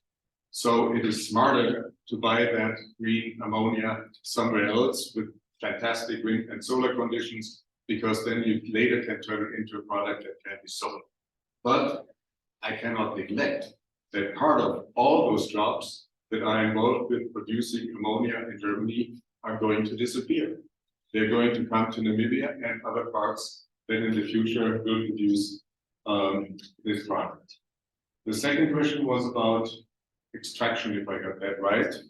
Well, if you extract diamonds or tin or oil or gas, these are resources that are being taken out of the country and they never come back. They're gone. That's a very different story now with green ammonia. Because what you need here is wind, sunlight, ocean water, and nitrogen from the air. And all of that in the same amount is going to stay here. You're not going to have less sunlight here in Namibia. You're not going to have less wind. You're not going to have less ocean water.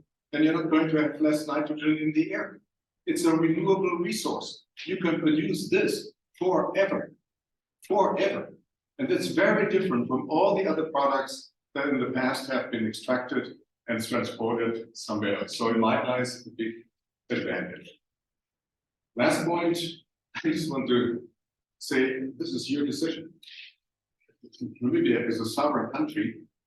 You're not being told by anybody what to do. It's your decision. And I think Namibia is a beautiful country, one of the most beautiful countries in the world. But looking from the outside, you also have a big problem. And that problem is that your economy is not providing enough jobs for your people, especially for your young people, and not enough income. So I assume that you want to do something about that. And I think that the strategy that has been evolved now to produce something that is renewable, that can be sold on the international market, and step by step, you keep parts of this value chain here in Namibia and start a new industry. Because nobody tells you to transport that ammonia only to other countries. If you can use that same ammonia to produce fertilizer in Africa for Africa, could there be anything better than that? Why do you first have to transport ammonia to Europe or to Japan or to the United States and buy back that fertilizer? You can produce it here, but you have to start somewhere.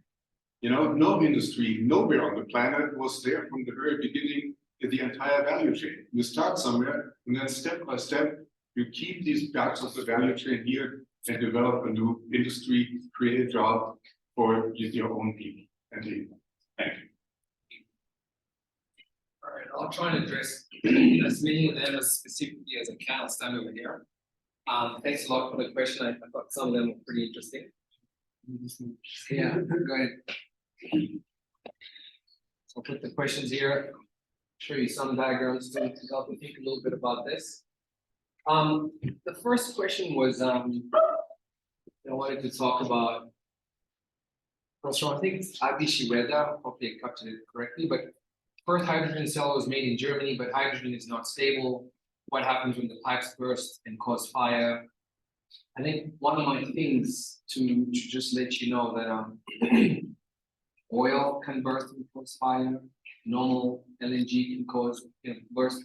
So uranium, if enriched, there's lots of risks associated with the production of copper in tuna.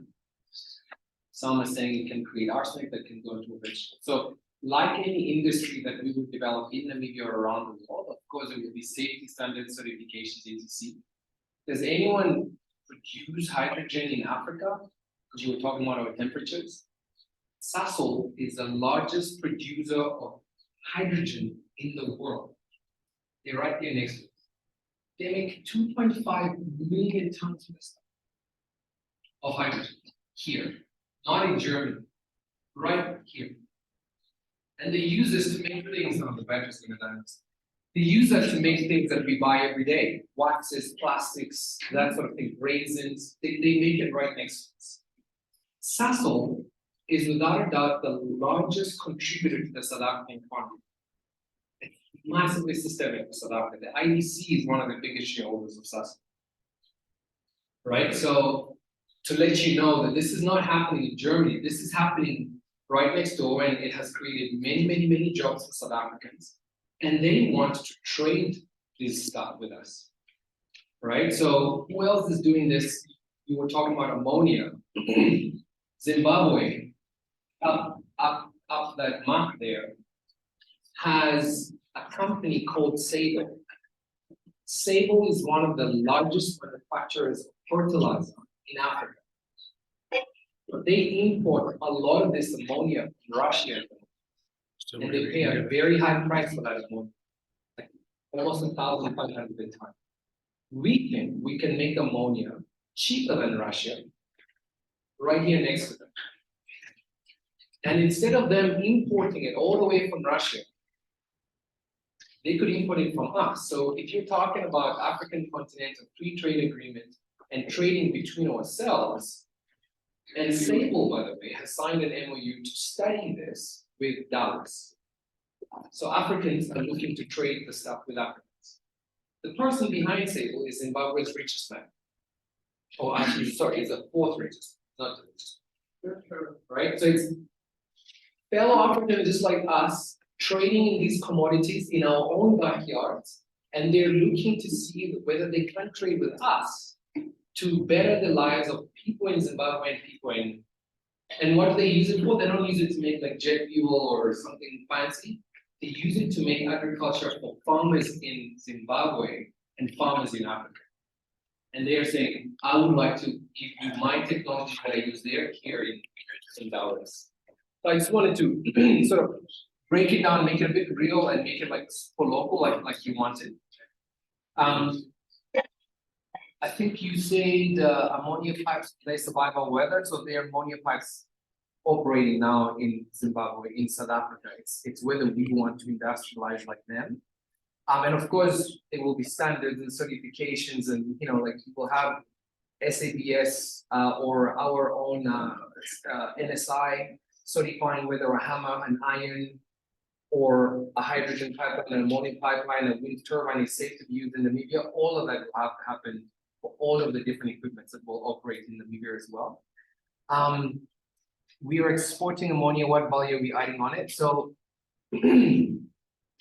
ammonia, if you think of, say, gold, you'll go dig up the ground, you'll crush the ore, you'll refine it, you'll get gold, you'll export.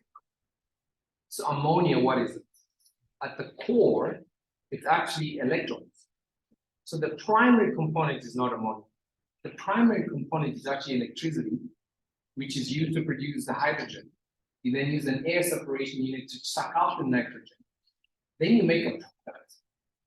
Making ammonia is a secondary sector activity, not primary sector, right? We've actually manufactured a chemical which can be used further into fertilizer, explosives, a whole bunch of things. The mining community is saying, I would love to buy your ammonia, combine it with some nitrates, and I can make local green explosives which are used in my mining process. These are multiple products in the secondary sector. We're now elevating from pure extraction to manufacturing products, right? So I thought that was useful. We've already added value to that. But if you think of the these values that I was talking about, I think the next person, Ellis, was speaking about, you know, are we just going to focus on the coast? You can see we're building valleys. This synthetic fuel logistics is actually looking at getting biogenic carbon from Mochilerongo and potentially making synthetic fuel using some of the excess biomass that we have there. So instead of using that biomass to make charcoal, which is something we're very proud of doing right now, we're saying it's creating jobs, but think about charcoal and burning that to create. You could use some of that the biomass as a sustainable source of carbon to combine with the hydrogen to make clean jet fuel. Now I will argue, clean jet fuel is a much higher value product than charcoal, and it's cleaner and better for the environment than charcoal.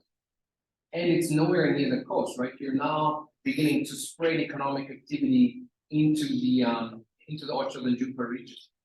But your point is 100% right? So you can see we've spoken about transport corridors all the way into South Africa and others. And this is why we're coming out to reach to you. A lot of the ideas we've had come from you guys, right? Horonga Cement actually wants to potentially give us its carbon, which we can then use. This is coming from the Namibian companies.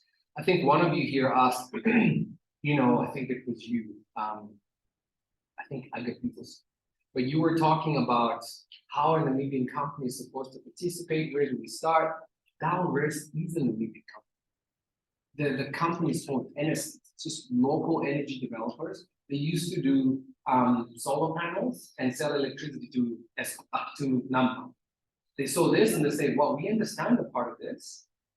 We would love to partner with our German colleagues, Finchner. We'd love to partner with our South African colleagues, Andrada. We'd love to partner with our Belgian colleagues to figure out how to do this. Old Carbon List, the company that just sold the biggest beer company we've ever had, are investing those proceeds into this, right? Old Carbon List are working with the biggest shipping company in Belgium to build the service station that I was talking about, right? And they were using some of their profits first to do renewable energy.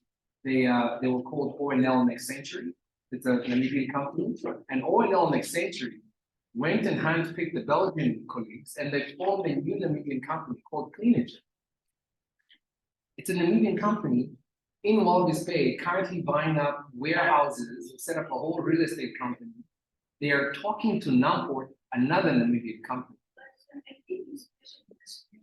Startups and Sure, we will get there. Doris is a startup. It's like Elton who goes to NAS for classes in the evening, right? He's not Sven. He doesn't drive a 7 Series. He's a part-time student.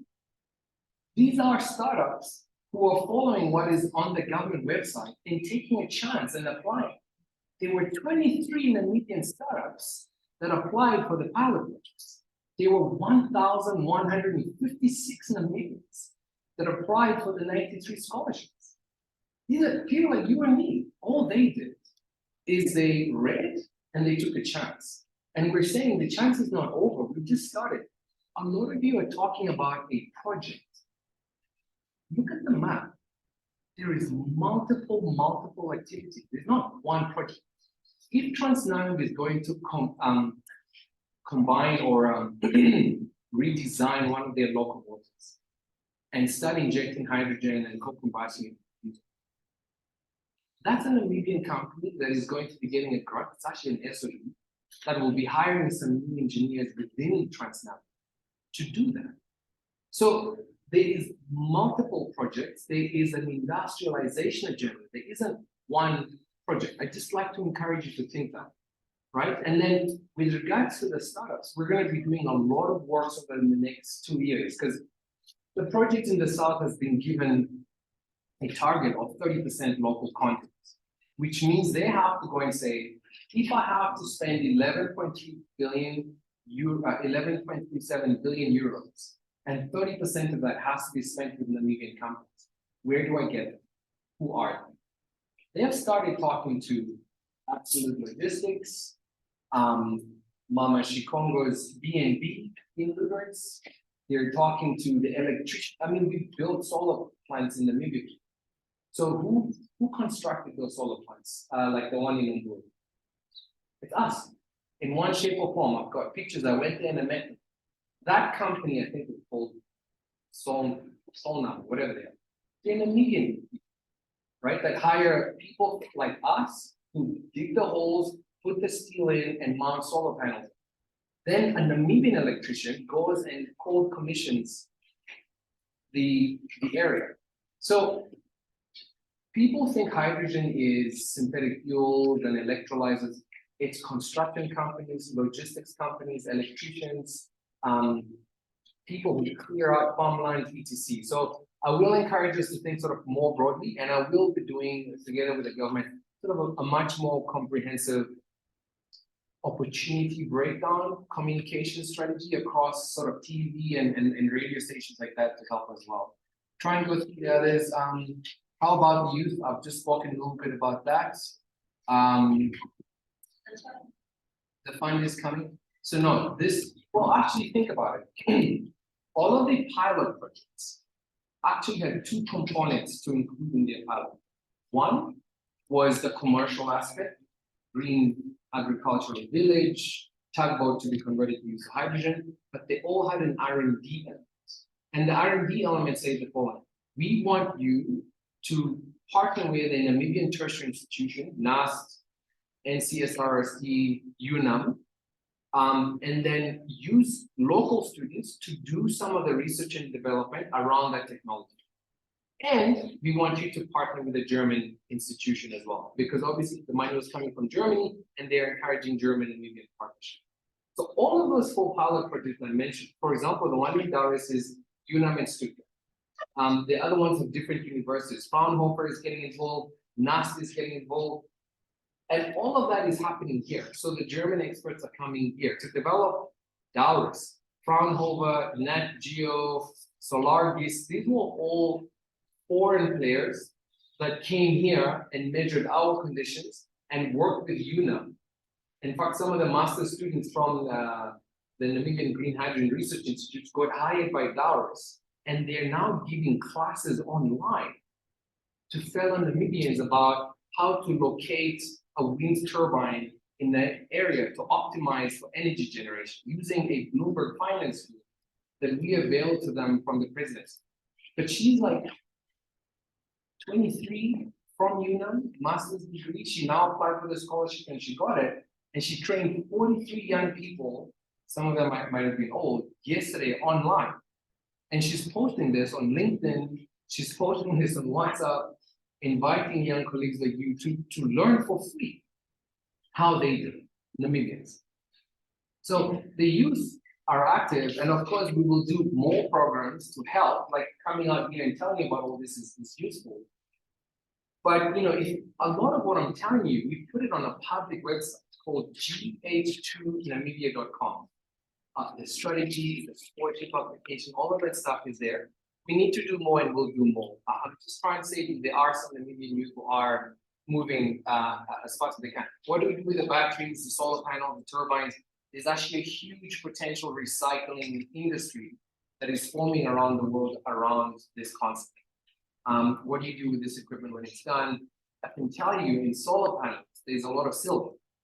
In Australia, there's a company that's forming there that's going to be harvesting all of the solar panels, extracting the silver and selling it back into the jewelry market.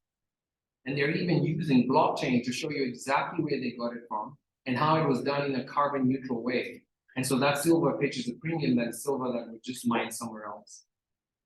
these are things you can just Google, right? But these industries are forming around the world. We will be possibly one of the biggest consumers of solar panels. Namibia, I've spoken to one of these companies that collects waste approached me in Swakopmund yesterday and asked me about this question, and I've given them the context with Australian people to go and research how they can form a similar company here in Namibia. So that's happening. Mr. Ellis, I think you asked for a referendum. Absolutely, right? As a citizen, it's your right to ask for one of those. Very happy for you to approach government formally. You say the risks brought upon us must be put to us before as a population. We're trying to do that as openly as possible. I think it's also useful to obviously consider that a lot of us, probably almost all of us in this room, are very, very privileged. And there are a lot of people who face a very different type of risk. Hunger, unemployment, destituteness, lack of education. And so, of course, creating new industries can come with it some risk, but doing nothing brings with it certain risks as well. And of course, it's important to find a balance where some of us are, making sure that we're doing this in an environmentally sustainable way. But at the same time, those of us who live in shacks and lutteries, they don't have been there, they don't have toilets, they are living in sewage, that they also should be given an opportunity to get gainful employment and to live a dignified life. And if something like this creates an opportunity for them, it's incumbent upon us as the Namibian government to see whether we can't provide that opportunity for them, and at the same time, of course, respect the biodiversity that we have. But doing nothing is a bit of a tough one for a government in a country that has more than 40% youth employment, a Gini coefficient of 0.59, which is the second highest in the world. We do have to do something. I think you asked about the monopolization of the process. I think I've answered some of that for you. CMB and Clean Energy and ONL have nothing to do with the government. They did it on their own. Dowris applied for a pilot project. We didn't choose them as a government. This project is not run by government, it's run by SASCO. But they went and applied. You will now see more. I've seen 3, 4, 5 different companies now coming out. You guys are funding them, they have money from free, so they didn't pay the application. This money from the funding this specific project, which you have. Yeah. Let us make this. So the ONL project, the actual project for ONL, the ONL project is 2.5 billion euros. We're not funding an inch of that. The catch is, ONL sold Namibia breweries. They have quite a bit of excess capital. They were approached by a Belgian shipping company that say, we think this is a future. Which one? The money that is coming from Germany. Right. Are you going to publish for us, for transparency, for us to know that what is the catch? As the youth, when we become ministers, we don't want to have where we own. How long is in terms of This is part of the. in terms of the This transition was continuing on the goods. yeah, the catch? No, I think everybody's interested in that. When you're- Okay, so let's just answer. So in August 2021, the $40 million program was publicly advertised, and we say we're coming to look for scholars. In March 2022, again we publicly advertised, and we say it was in the newspaper, on the website, you can see, and we say we'll close it in May. It was, we have all the records, but we knew you'd ask, so we have the records. Then we actually extended it to June the 8th because it was popular demand, and people said, I still want to apply. Again, 1,150 people applied. We hope to get 20,000 for the next one. But those people must have known about it somehow. So we have the records of where we advertised it, when we advertised it, which radio TV station we went to. We can make that available for Civic Society. It's your job to ask. And we're here telling you again, this was the first cohort. Oh, the catch. Yeah, because the catch is one of the, like, it's what is exclusive. There was a problem with the revenue. Right. Like the catch, because we want to know how long would it be exclusive for Germany, in the money that we're getting, how do we reinvest the interest? We don't wanna be invested anymore. So, by the way, Germany started off with this 40 million euro project. We've been offered a $500 million facility from the EIB.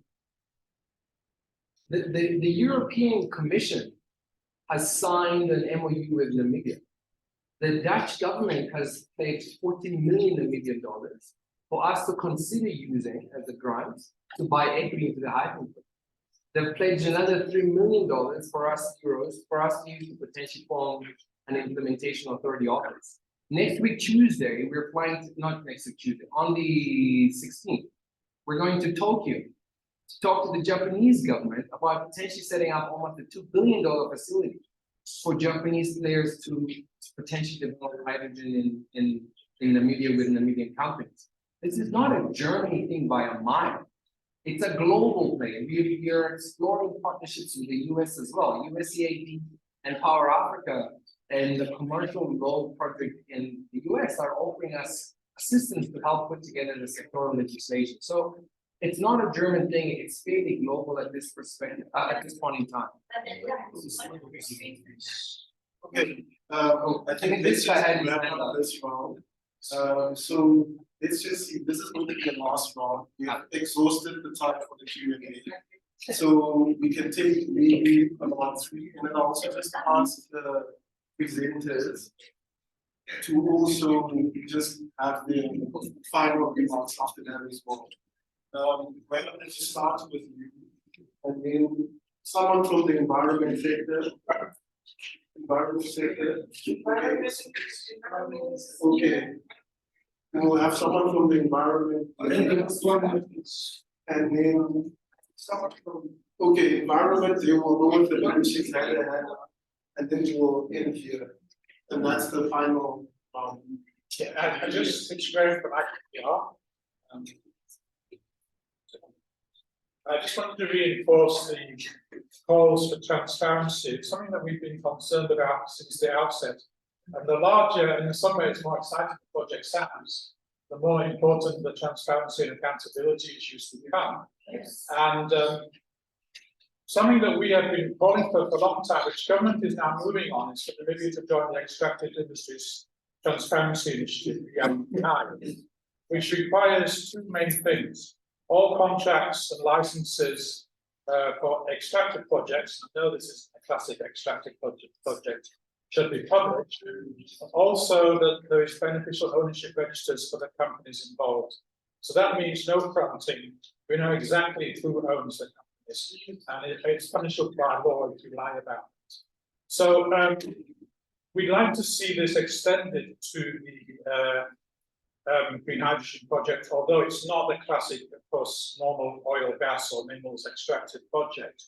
And actually, we're backed up by this, by the Harambe plan, which says Namibia must consider the ITI standards, either joining the ITI or introducing the standards in our laws in terms of transparency and accountability.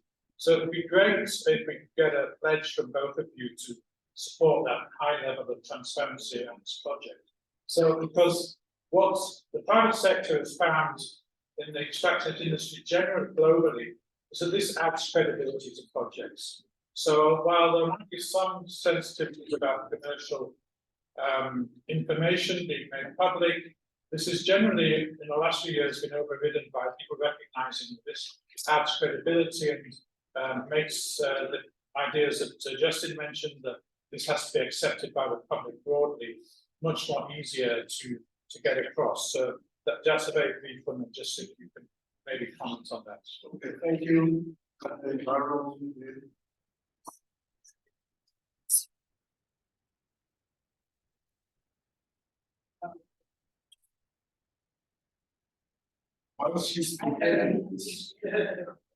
No, and yes, I want to go very quickly. So our partnering up with NAMSO, right, which is like quite a controversial body, right?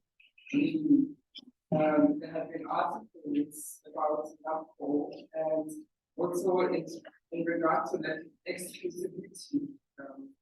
So you think that they are really incredible ones to work with? Because what is happening right now, like trading the own share person who drops it, is very push. And I mean, when you look at this green hydrogen thing, I mean, yes, it was quite interesting, but for me, it sounds like a greenwashing more than anything else. Yes, we need energy independence, we do, but hydrogen in itself it cannot exist on its own, you know? So why put so much money into this project? I mean, if you really want to create energy independence, then yeah, do solar, do wind, but why hydrogen? You know? Namibia does not have Namibia has got potential, but it wants hydrogen. So rather just do solar or wind. You know, then we can. But as for hydrogen, it's really cautious. And when I look at NAFTA again, I just see the corruption part of it. And that's it. So, do you really want to work with corrupt governments? That is what I'm asking. And also, where are you getting the one? No, then I didn't ask you the she is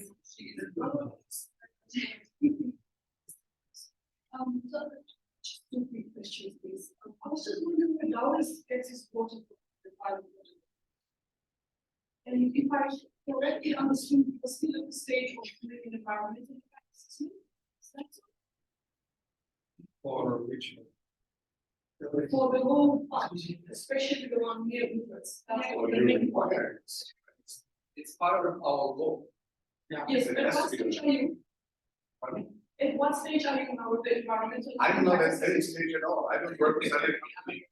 We haven't started. Can answer. We haven't started. Yes. We'll take the last contribution. The last one. I think. I think it's just be very respectable just to each other, and let's try to respect the time as well. So we recognize the lady as well to give a contribution, and then if you are able to keep it within 1 minute, you can make the 1 minute contribution, and then you all sit next to each other. You could have just written this in one person, stated all these things, and then we'll ask Mr. Davis as well for 1 minute. So is that fine? Can we conclude it that way? Okay. Thank you. Yes. Mr. Parker, I was actually pleased that you put the conservation in front of your source. However, if I think about the second phase, which where the whole sour carbon plant will be involved, then I cannot imagine that one can really protect these hotspots and limit. I just see a huge industry instead of action to the farm. Now, a global green hydrogen strategy is being developed based on semi-fluid. So, will Namibia be able to confirm to check on all these requirements and how binding on these requirements?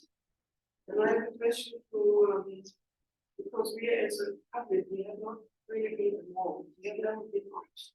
That's just been put in front of us. So have the rivers people been asked? So there were a huge and enormous influx of workers and their families. We need hospitals, you need schools, you need everything. So what do they say about it? And then Ina said about the corruption. So how will this be tackled? There is an enormous amount of money. And the corruption is already part of it. So how will we tackle it? Then what happens to if the project is not long term? Say the demand is not there anymore of the time, and other countries will find hydrogen from. So what will happen? The company might disappear. Namibia sits with everything we have experienced it before in our country, and it was a catastrophe. Then I have one question, especially to Mr. Parker. There was a small question, kleine Anfrage von der Linken, von the left party, to the Bundestag. And there were a lot of questions, and I got all of these questions and answers, and I was amazed how badly these questions were answered. From always referred to Namibia and Iceland. This is an issue between Namibia and Iceland. Okay, but you are very much informed, and what doesn't how does the German public get informed? It's these questions or not? Okay, thank you very much for the grace. Mine is quite quick. Simple. First of all, I forgot to listen, Professor. This, we are the concerned citizens or citizens, and we want to understand where we are headed. I don't think if it's a right thing or a right place to use to say that no one or you are not forced to do it. We are seeking clarity. We want to see the direction where we are heading. It's a point of correction. Who I'm from disability movement. Are you considering us in future? Lastly, we as the world now is facing security threats, where we are seeing even that extent, Nord Stream or whatsoever, that fight from Russia to Germany was even troubled by this. Now, I was just reading and I quote the Secretary Karen Chen. I believe everyone knows the Secretary of US. They are saying they are targeting the nations that are working contra. They want to pose some sanctions to the countries that are not voting against Russia or invade. Now I'm thinking now, for Namibia, we are partial to this matter, as our president said. What if they pose sanctions? Europeans are both friends with Americans. What if will that project be sustainable? Thank you very much. I think it's quite a lot of the project. I'm glad that I have an opportunity to get more close of you. Thank you very much for that introduction. And rising just to endorse some of the sentiments that we have stressed on the colleagues. Once we support the project, I think we are very much concerned about transparency and accountability. And the ability of our institutions, the Anti-Corruption Commission, Parliament, those, the Environmental Commissioner, we are able to play their roles effectively. And I think James would just want to underscore that there is need, while we are going ahead with this project, and really want to commend you for the extra effort that the presidency is putting behind this project. We are very much concerned about the local level institutions that are supposed to provide the needed oversight and transparency to ensure the Anti-Corruption Commission, its current standing does not instill confidence that these institutions are doing what they are supposed to be doing. So that is just a question of caution. Namibia has been blessed with natural resources, the benefit of its people. But we have not seen these benefits trickling down. Fishery resources, other mining resources. And I don't see a local beneficiation strategy being worked on to ensure that communities, especially at local level, it's good that Doris is mentioned as a case in example. The conservancies that we are working with. But I've sensed that in that the local beneficiation strategy, I'm working the conservancies with the model of private sector communities coming together, creating joint ventures. And one of the things that we did is to ensure that in those agreements, it's not just a 10% that is mentioned, but communities are helped to develop localized strategies how that 10% will be spent. And I don't see, and there's a need for strengthening those mechanisms to ensure that it's not just a 10% that is mentioned, but it's taken to the next level. It could be that, but at least how that 10% will be spent at the local level to ensure. So my message is, once we see local private sector being encouraged to participate, don't leave us at the mercy of the private sector. Because private sector has got its own business, own motives, why they have engaged. It's good that the private sector is being engaged, but let's ring-fence certain things. Let's develop mechanisms that will ring-fence whatever benefits that will be accrued from this project, so that the local communities can benefit. A referendum can be run, even if we vote yes today. Even in the long run, if local communities don't benefit, the war will still continue. And that is an important aspect that we need to ensure our local communities can really gain maximum out of this. Thank you very much for it. Thank you. We've had 5 contributions for this round. Is it fine if you defer your contribution afterwards, if the presenters are still around, so that we can wrap up? Is that fine? I think it was kind of a different. Okay. Okay. Oh, yes, because I think the way we use green hydrogen and also, I think this was a mistake as when I think our president said that something the COP about the green energy. I think there was presented as the whole green hydrogen project is a green fuel, as to say. And it's so it's helping in counteracting the decarbonization and greenhouse gas emissions and stuff like that. But from what I have noted here is that this green hydrogen project is aiming at the production of green chemical instead of as a green fuel. Because as you mentioned, you are talking about like a sand fuel, where you are burning the hydrogen together with the diesel, of which I'm not seeing any in that. And then also there's, I think, I'm not sure whether it's correct, but I think it's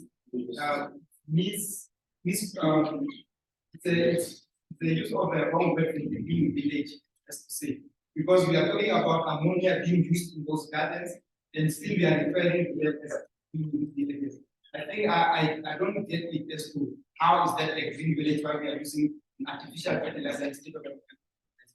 I think if you really want to, I think that's a typical example of what is referred to as greenwashing, and you're not getting into I don't need to. We can just do it. I think there are opportunities out there that the youth can handle. For example, I think like in the dialysis process, electrolysis, there will be production of oxygen. So if there's a company that will enhance that, can then also and as with the decision process, there will be some saline water produced very high in some concentration, which if left like that, it will be detrimental. So I think that will offer an opportunity for a young entrepreneur to take over the waste from the desalination and then we try to further purify it. Let's say, for example, like start for human consumption or food starts for animal feed. So I think also some of the ways of which Namibian companies can. So and also this, I'm not sure that is different. It's okay. I think this we have another appointment, so I think we can just start off with these and then. Yeah, thank you very much. Let me start by saying that in between my government jobs, I was for 6 years the director of a very successful environment organization in Germany, pushing our government, and I started 2 think tanks all together doing the same thing. So I have a lot of understanding for civil society pushing the government because they want to have information or because they think the government is doing something wrong. I think this is all legitimate. But what I have been doing in these years outside of the government was always pushing for action on one of the most severe problems that we face as humans on this planet, and that is climate change.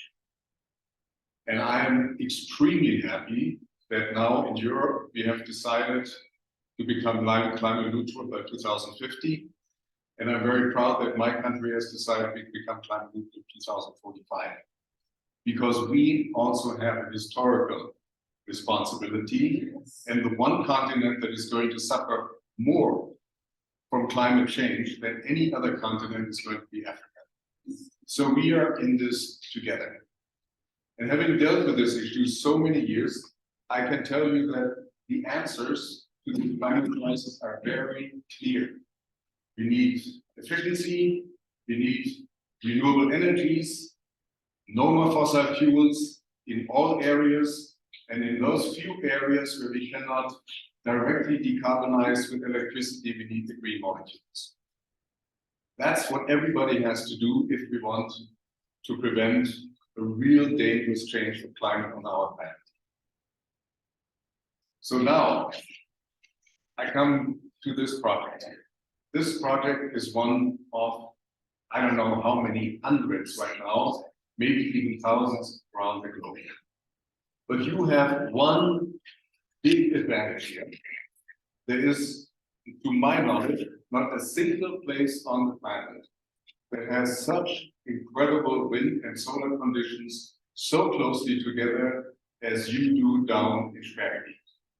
You have countries like Chile, fantastic wind conditions down in Patagonia, fantastic solar conditions up in the Atacama Desert, but a few thousand kilometers in between. You have it all in one place, which gives you a huge competitive advantage when you produce green hydrogen and the derivatives.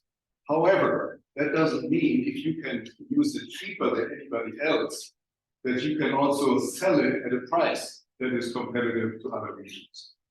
Because the one thing is the natural resources, and from that, the cost structure, and the other one is the cost of finance.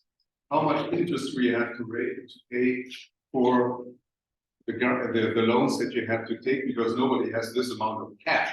I mean, we're talking here in this one project, and I only want to emphasize what James has said now several times. This is just one out of many projects, but it is the biggest one. This project has the size of your gross national product. So it has to be financed over the banks. And if the interest rate is going to be 12, 13%, then you have a wonderful natural advantage, but you're going to end up with a price that is not competitive. And then those countries that in the past have produced oil and gas for the world, like Saudi Arabia, Qatar, etc., they don't have as beautiful conditions as you, but they have, as revenues from selling oil and gas, money coming out of their ears. They don't have that problem that you have here in Africa with high interest rates, and then they're going to make the new business. And I tell you, I don't want that to happen. I want countries in Europe, I want my own country in the future to have trade relationships with wonderful countries, democracy, rule of law, freedom of press, which all don't exist in Saudi Arabia and Qatar, but exist down here. But it's up to you. It's up to you. We are here willing to help. I'm here willing to help where I can help. I'm not the company. Yeah? And right now, the Namibian government is negotiating with Haifa. And everybody knows Haifa consists of the German Enertrag and Nicholas Holding. There's nothing secret about it. I know Enertrag as one of the drivers of the energy transition in Germany. It's a credible company that has a very good standing and a very good record. And I welcome very much that they're willing to come down here with a big investment. So, but it's up to you whether you want to do that. And if you want to do that, then of course we have to also talk about the disadvantages. And you just mentioned this parliamentarian question. I saw that our government answered to an opposition party. Well, there are simply at the moment certain facts that the government of Germany does not know, because these negotiations are between a private company that is partially from Germany and the Namibian government. And at some point, of course, they're going to finish that, and I come to the point of transparency, and then they know, and then they can answer this question. This is not anything, there's nobody holding anything back. Now let me talk about this other advantage that you mentioned in terms of electrifying Namibia. Namibia has done a national integrated resource plan. And I think it's a good plan. It is much better than the plans of many other countries because you really did least cost. And least cost meant wind and solar are more competitive than all the other fossil and even hydro options. So that is good. But when you develop that, parallel came this hydrogen project. And it wasn't really viewed together. So this is something that we have been working on together to see how can this hydrogen project be integrated into the future power system of Namibia. And as James explained before, you never design a hydrogen plant so that you use all the electrons that are produced because you're producing wind and solar, and they are peaks, and you're never going to have so many electrolyzers that even can take the electricity from these peaks. But you do a rational less level. But then you have all that excess electricity. And that excess electricity you can treat, for example, with batteries. And then you can feed that into the Namibian system. And with that, you get electricity cheaper than you buy it right now from your neighboring countries. And you have the opportunity to become the first country in Africa with 100% renewable power system. Now you can say, well, we might do that without the hydrogen project. Well, why haven't you done it? Right now, the country buys 80% of the electricity from, for example, co-generators down in South Africa and other neighboring countries. So let's use these opportunities that come from these projects. And maybe in the future, you will be not buying electricity from dirty coal generators in South Africa, but you will be selling green electricity from Namibia into the South African power market. So let me finish at this point, but the first question I think was very, very technical. It was the one about transparency and disclosure. My position on this is very, very clear. I want 100% transparency. And my advice to the Namibian government and to the company CIVIC is, as soon as you have come to an agreement, make it public, put it in the internet, give an interpretation so that everybody can see what the advantages for Namibia are when this project is being realized. And I have no doubt that once you look at this, you will see that this is actually an international standard that a lot of other hydrogen projects around the world probably will not come close to. Because yeah, let's continue this discussion once it's on the table. Because I don't know anybody else who has offered a host government, an almost 25% share of ownership. I don't know anybody. I don't know anybody where the European Bank has announced that we are going to help you with this equity part. I don't know any other country where this happens.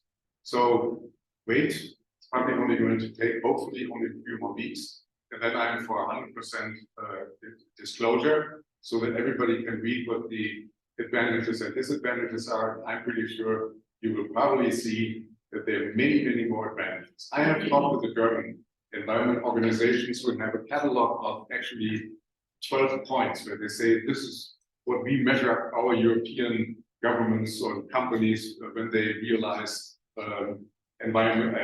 hydrogen projects abroad. And there's, for example, people should not be displaced. Well, nobody is going to be displaced.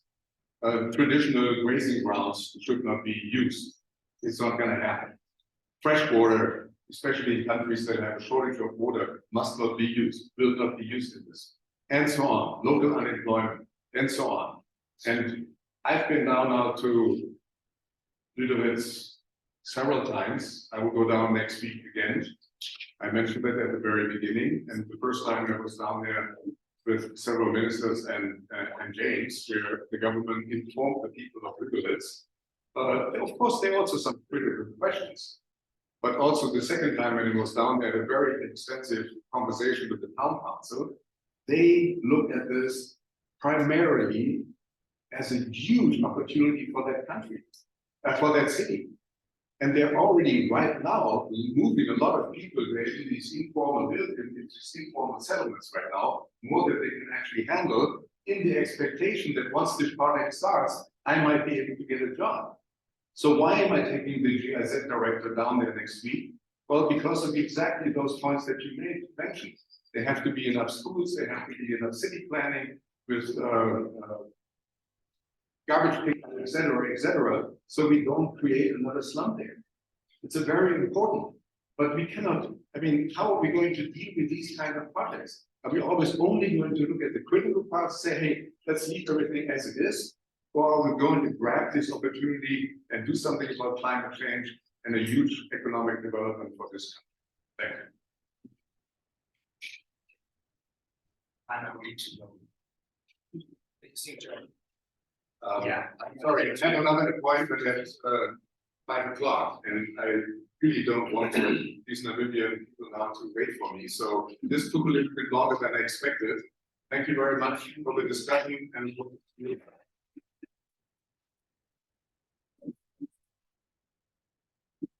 Supposed to be a part of that. So I'll probably arrive 10 minutes late. So Graham, we are looking to join the EITI. It's on Tom's table. It's part of the MOU. NAMCOR is not necessarily a partner on this project, as far as we know. As an SOE, just like Namibia and NAMCOR, they might have their own plans on how to contribute to it, but they're not a partner on that project. Why hydrogen? Why not just solar or wind? You heard that we're doing solar and wind already with the NIRP. So this is on top of that, not this or no solar. Ours at the moment for the pilot project that drilled water boreholes, drill some boreholes for the water for pilot projects, but actually for again that's the pilot. For commercial, they're looking at desalination, bringing that up from Morano or potentially building a desalination plant near the sun. Conservation, I think Aina answered a lot of your questions. So I think you had a good question with regards to if we develop the rest of the South Kaheb, I think we need a conservation. So the whole South Kaheb is actually multi-use national park at the moment, where diamond mining happens across the whole area and tourism happens across the whole area. But those activities are done in a manner that respect the environmentally sensitive areas, and this would be no different. And then the industrial zone is not in the park. The industrial zone is actually Lubbock's. So in the park there will be some windmills and some solar panels, but the industrial activity lots. But have you seen what diamond mining does there? No, it's not true. There's two mining licenses right there. SDM is Lubbock's here. SDM does that. Now that does all that. And they've mined everything that way, and now they're going on. But if you look at what that mining activity does there, it'd be good for you to just look. They basically dig up the whole ground, and then they batch all of the sand to suck up all of the diamonds on the ground, all the way to the hard rock. It's way more invasive than what is being envisioned there. So it's very important to remember that it's a protected area. But it's actually a multi-use area with very, very high heavy industrial processes going on there. So they protected it because of the diamonds, so that people can't walk in and pick up diamonds. But of course, we'll be doing it in a way that respects the environment. Have people from Lubbock been asked? We've heard from China. We're going back there again tomorrow, next week. We met the Lubbock town many times. There's going to be a whole plan on how to expand the Lubbock's town. There's a new area that is actually going to be reclaimed from some of those mining companies like SDM to expand the town of Lubbock. So not only have they been asked, they're going to be the architects of how the new town looks, right? Because it's the town council that will have to approve the expansion of the town of Lubbock as well. I think there was a question on how will we tackle corruption? Or I suppose the same way we try to tackle it everywhere else. What happens if demand is not there anymore? Now that's an interesting question. So demand comes and goes for every commodity that one buys. But it's gold, diamonds, uranium, demand can oscillate. So some of the what should I call them, facilities that some of our trading partners provide is to provide some surety on the downside risk. So they're thinking of things like minimum price guarantees, etc. Why would they do this for ammonia and not for gold? Because it's a very new industry, they're trying to support its creation.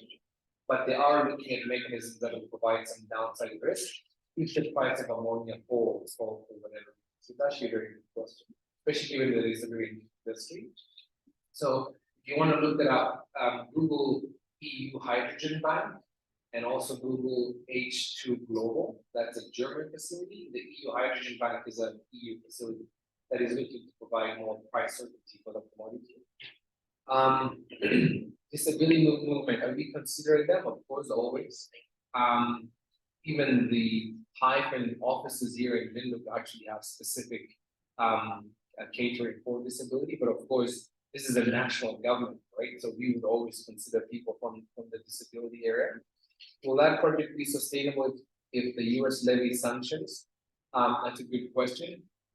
The Namibian government has explained that it's not actually, I think you used the word passive or something like that. We have actually said we hate the conflict, right? What we haven't said is we haven't said we're blaming this side or the other. We've said that conflict needs to stop because actually the conflict hurts us the most. The small vulnerable countries that can afford inflation on energy and inflation on food get hurt the most. So we've spoken, I think, against the conflict. But Europe understood our position. They've asked us that many times, and they're still looking to support this endeavor. Concerned about transparency and accountability, I think that was from the gentleman that left. So local institutions need to provide such oversight over complex projects. I mean, of course, we're working with all of those institutions, and we'll continue to capacitate them. But that's a very interesting question. Like, what does one do? Do you sort of double the size of the Anti-Corruption Commission? Then Graham and Roland will tell you the Namibian government is too bloated, right? So it's always interesting the questions that come from you guys. Namibians have been endowed with natural resources over time. Local beneficiation strategy, I thought that was a very, very good question. We are working on, in fact, this strategy, I hope you guys just download the strategy and read it. You can get it again from gh2namibia.com. It very specifically talks about the potential multiplier effect of this for Namibia and all the different industries that we think could be impacted, the number of jobs, the GDP multiplier. We've created a whole SAM, social accounting matrix model that NASA and the UN are helping us model. So there's a lot of work going on into that, and we're trying to publish as much of it as possible. So it'd be great if you read it. And then, of course, we're going to be doing a green industrialization strategy this year. I've written articles about that. I've spoken about that as well. So there's a huge local beneficiation strategy going on around this, and I'll be writing more and more about it, and I'll be sharing it with all of you. And I hope you read it and you engage us, because we'll definitely have some ideas, but some ideas will come from yourselves for sure. And then how will the 10% be spent, with the local communities to make sure that they benefit? There is a concept we're working on of a regional development fund. One has to be very careful about that, because if you say we'll develop a regional development fund to beneficiate or to benefit the Paris region, does the Rongo region then say, well, all of the uranium that comes from the Rongo must benefit the Rongo? Does Obama say all of the beef that comes from the Omaheke region must benefit Omaheke? So you have to be very, very careful about that. But at the same time, you do obviously want to beneficiate local food, local hospitals. One just has to remember that lots of different parts of Namibia contribute differently to the economy of Namibia. Imagine if the people in the south said, great, all the oil comes from the south, so a portion of all that oil revenue must go to the south only. So need to be careful about that, but at the same time, we understand that to deliver some of these projects sustainably, specific infrastructure needs to be built in Iran. Like the Walvis Bay port is a Walvis Bay port. And it will benefit the Iran region disproportionately to the way it benefit from agriculture, and it needs to be built. So of course there needs to be strategy around how do you build transmission lines in various regions, pipelines, ports, etc. But as Namibians, we really need to try to learn to show up as one nation and not look to sort of divide ourselves, right? Because that won't help. Like somebody in commerce needs to be as excited for the Paris region, and not just only the Paris region are excited about this, because at the end of the day, the tax revenue will come back to the center, and that tax revenue will be used for schools and hospitals across the whole country. So that's me trying to address all of the questions for today. I know there'll be many others, but as you heard, actually this meeting now is with the Ministry of Mines and Energy. So I'll be a bit late, but I really wanted to respect all of your questions. I thought this was actually super fun, if I'm honest. I think some of the questions, like this guy on the flag, I kind of want your details actually. I think you're thinking about this the right way. You're a very critical thinker. And like people are talking about using the salinity to actually make hydrochloric acid, because the sodium chloride is salt. And at the quantities that will be used, if you start making hydrochloric acid, I mean, you're adding value to like so many different mining processes in Namibia and stuff like that, right? And that's a whole new product that is essentially waste for this, but becomes an input for hydrochloric acid manufacturing process. So as much as some of you maybe would have thought your questions are not being listened to, like some of them are really, really good. And this man is young, he's the type of guy who should be applying. He's the type of guy who should be applying for the scholarships. And when we think of local beneficiation, a lot of us think of like very menial jobs. Like we'll make fat food or we'll dig a hole. We can also make hydrochloric acid. Like the Namibians don't have to do like very simple jobs, right? Like they can also do complex, like the Dowers people, if they do fertilizer, that's a complex undertaking. So I'd love to encourage us to think right across the spectrum in terms of, is it just SMEs that get involved as people think of SMEs supplying screws to the project? They're also, when the president spoke about championing R&D, that's what we want. Research and development within our institutions, then young people start thinking of solutions that other people couldn't even think about because they don't understand our environment as well as we do. So I actually applaud that. Again, I do want to contact because we do need many people like you and for others in the crowd to see that you exist. That you look like them, you sound like them, you have hair just like them, you wear the same clothes as them, you live in their neighborhoods, but you are thinking about, you're even challenging, like, is it really a green village or is it greenwashing? There are so many different components about what they want to do that uses carbon content, that the pivots will be using renewable electricity, some of them will be using hydrogen. But it's fantastic what you're thinking about. And for me personally, we need 20,000 of you across the country, not in Paris, not in Irongo. They must come from the they must come from commerce, they must come from Benin, they must come from Machuca. And then they must say they want to build their nation the way you want it. Versus this won't work. I mean, if you're a problem solver as a scientist, how many times did Edison try to make the bulb before he finally succeeded, right? Like there were many failed prototypes along the way, but he tried.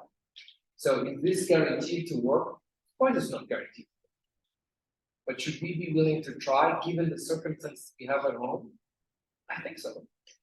But with your permission, with your brains, with your ideas, because I can't think of all this stuff. So yeah, I want to commend you for that and everyone else in their question as well.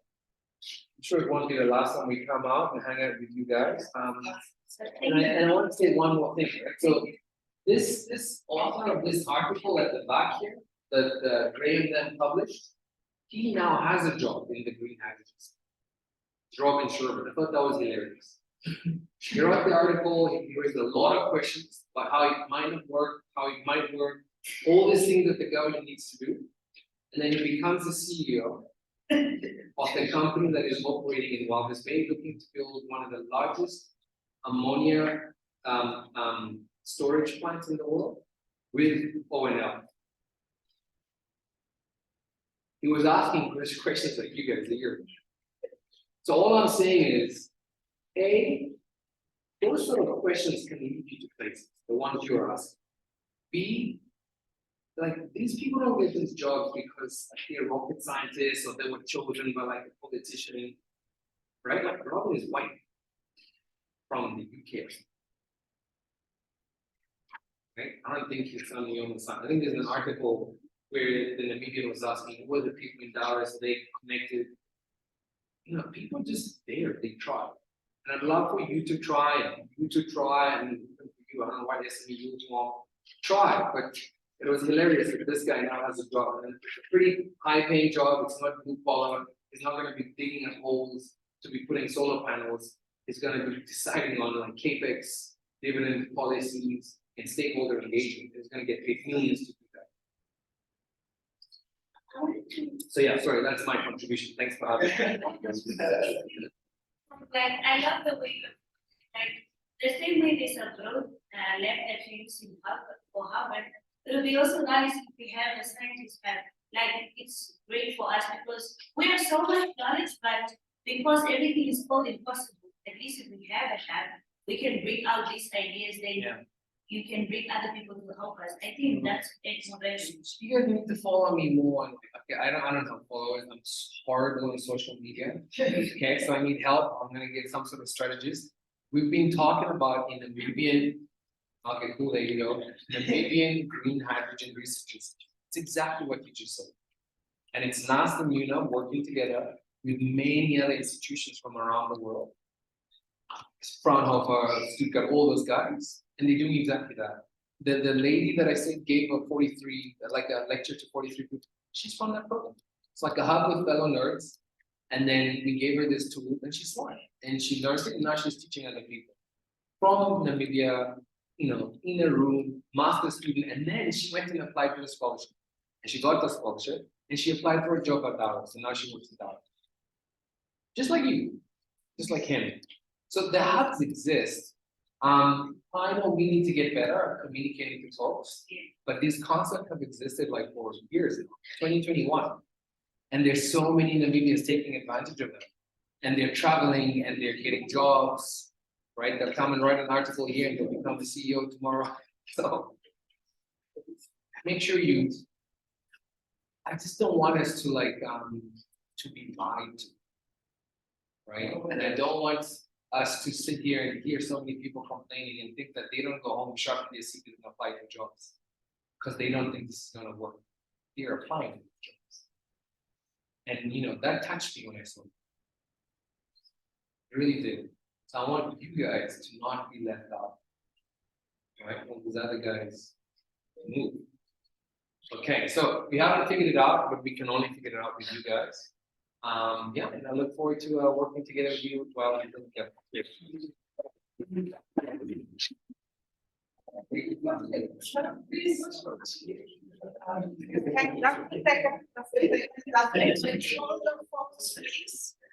And thanks again for staying so long and asking these questions. Just a second. Yeah, James here a little bit. You know, the Tokla Secretary General, when we were starting with the idea of having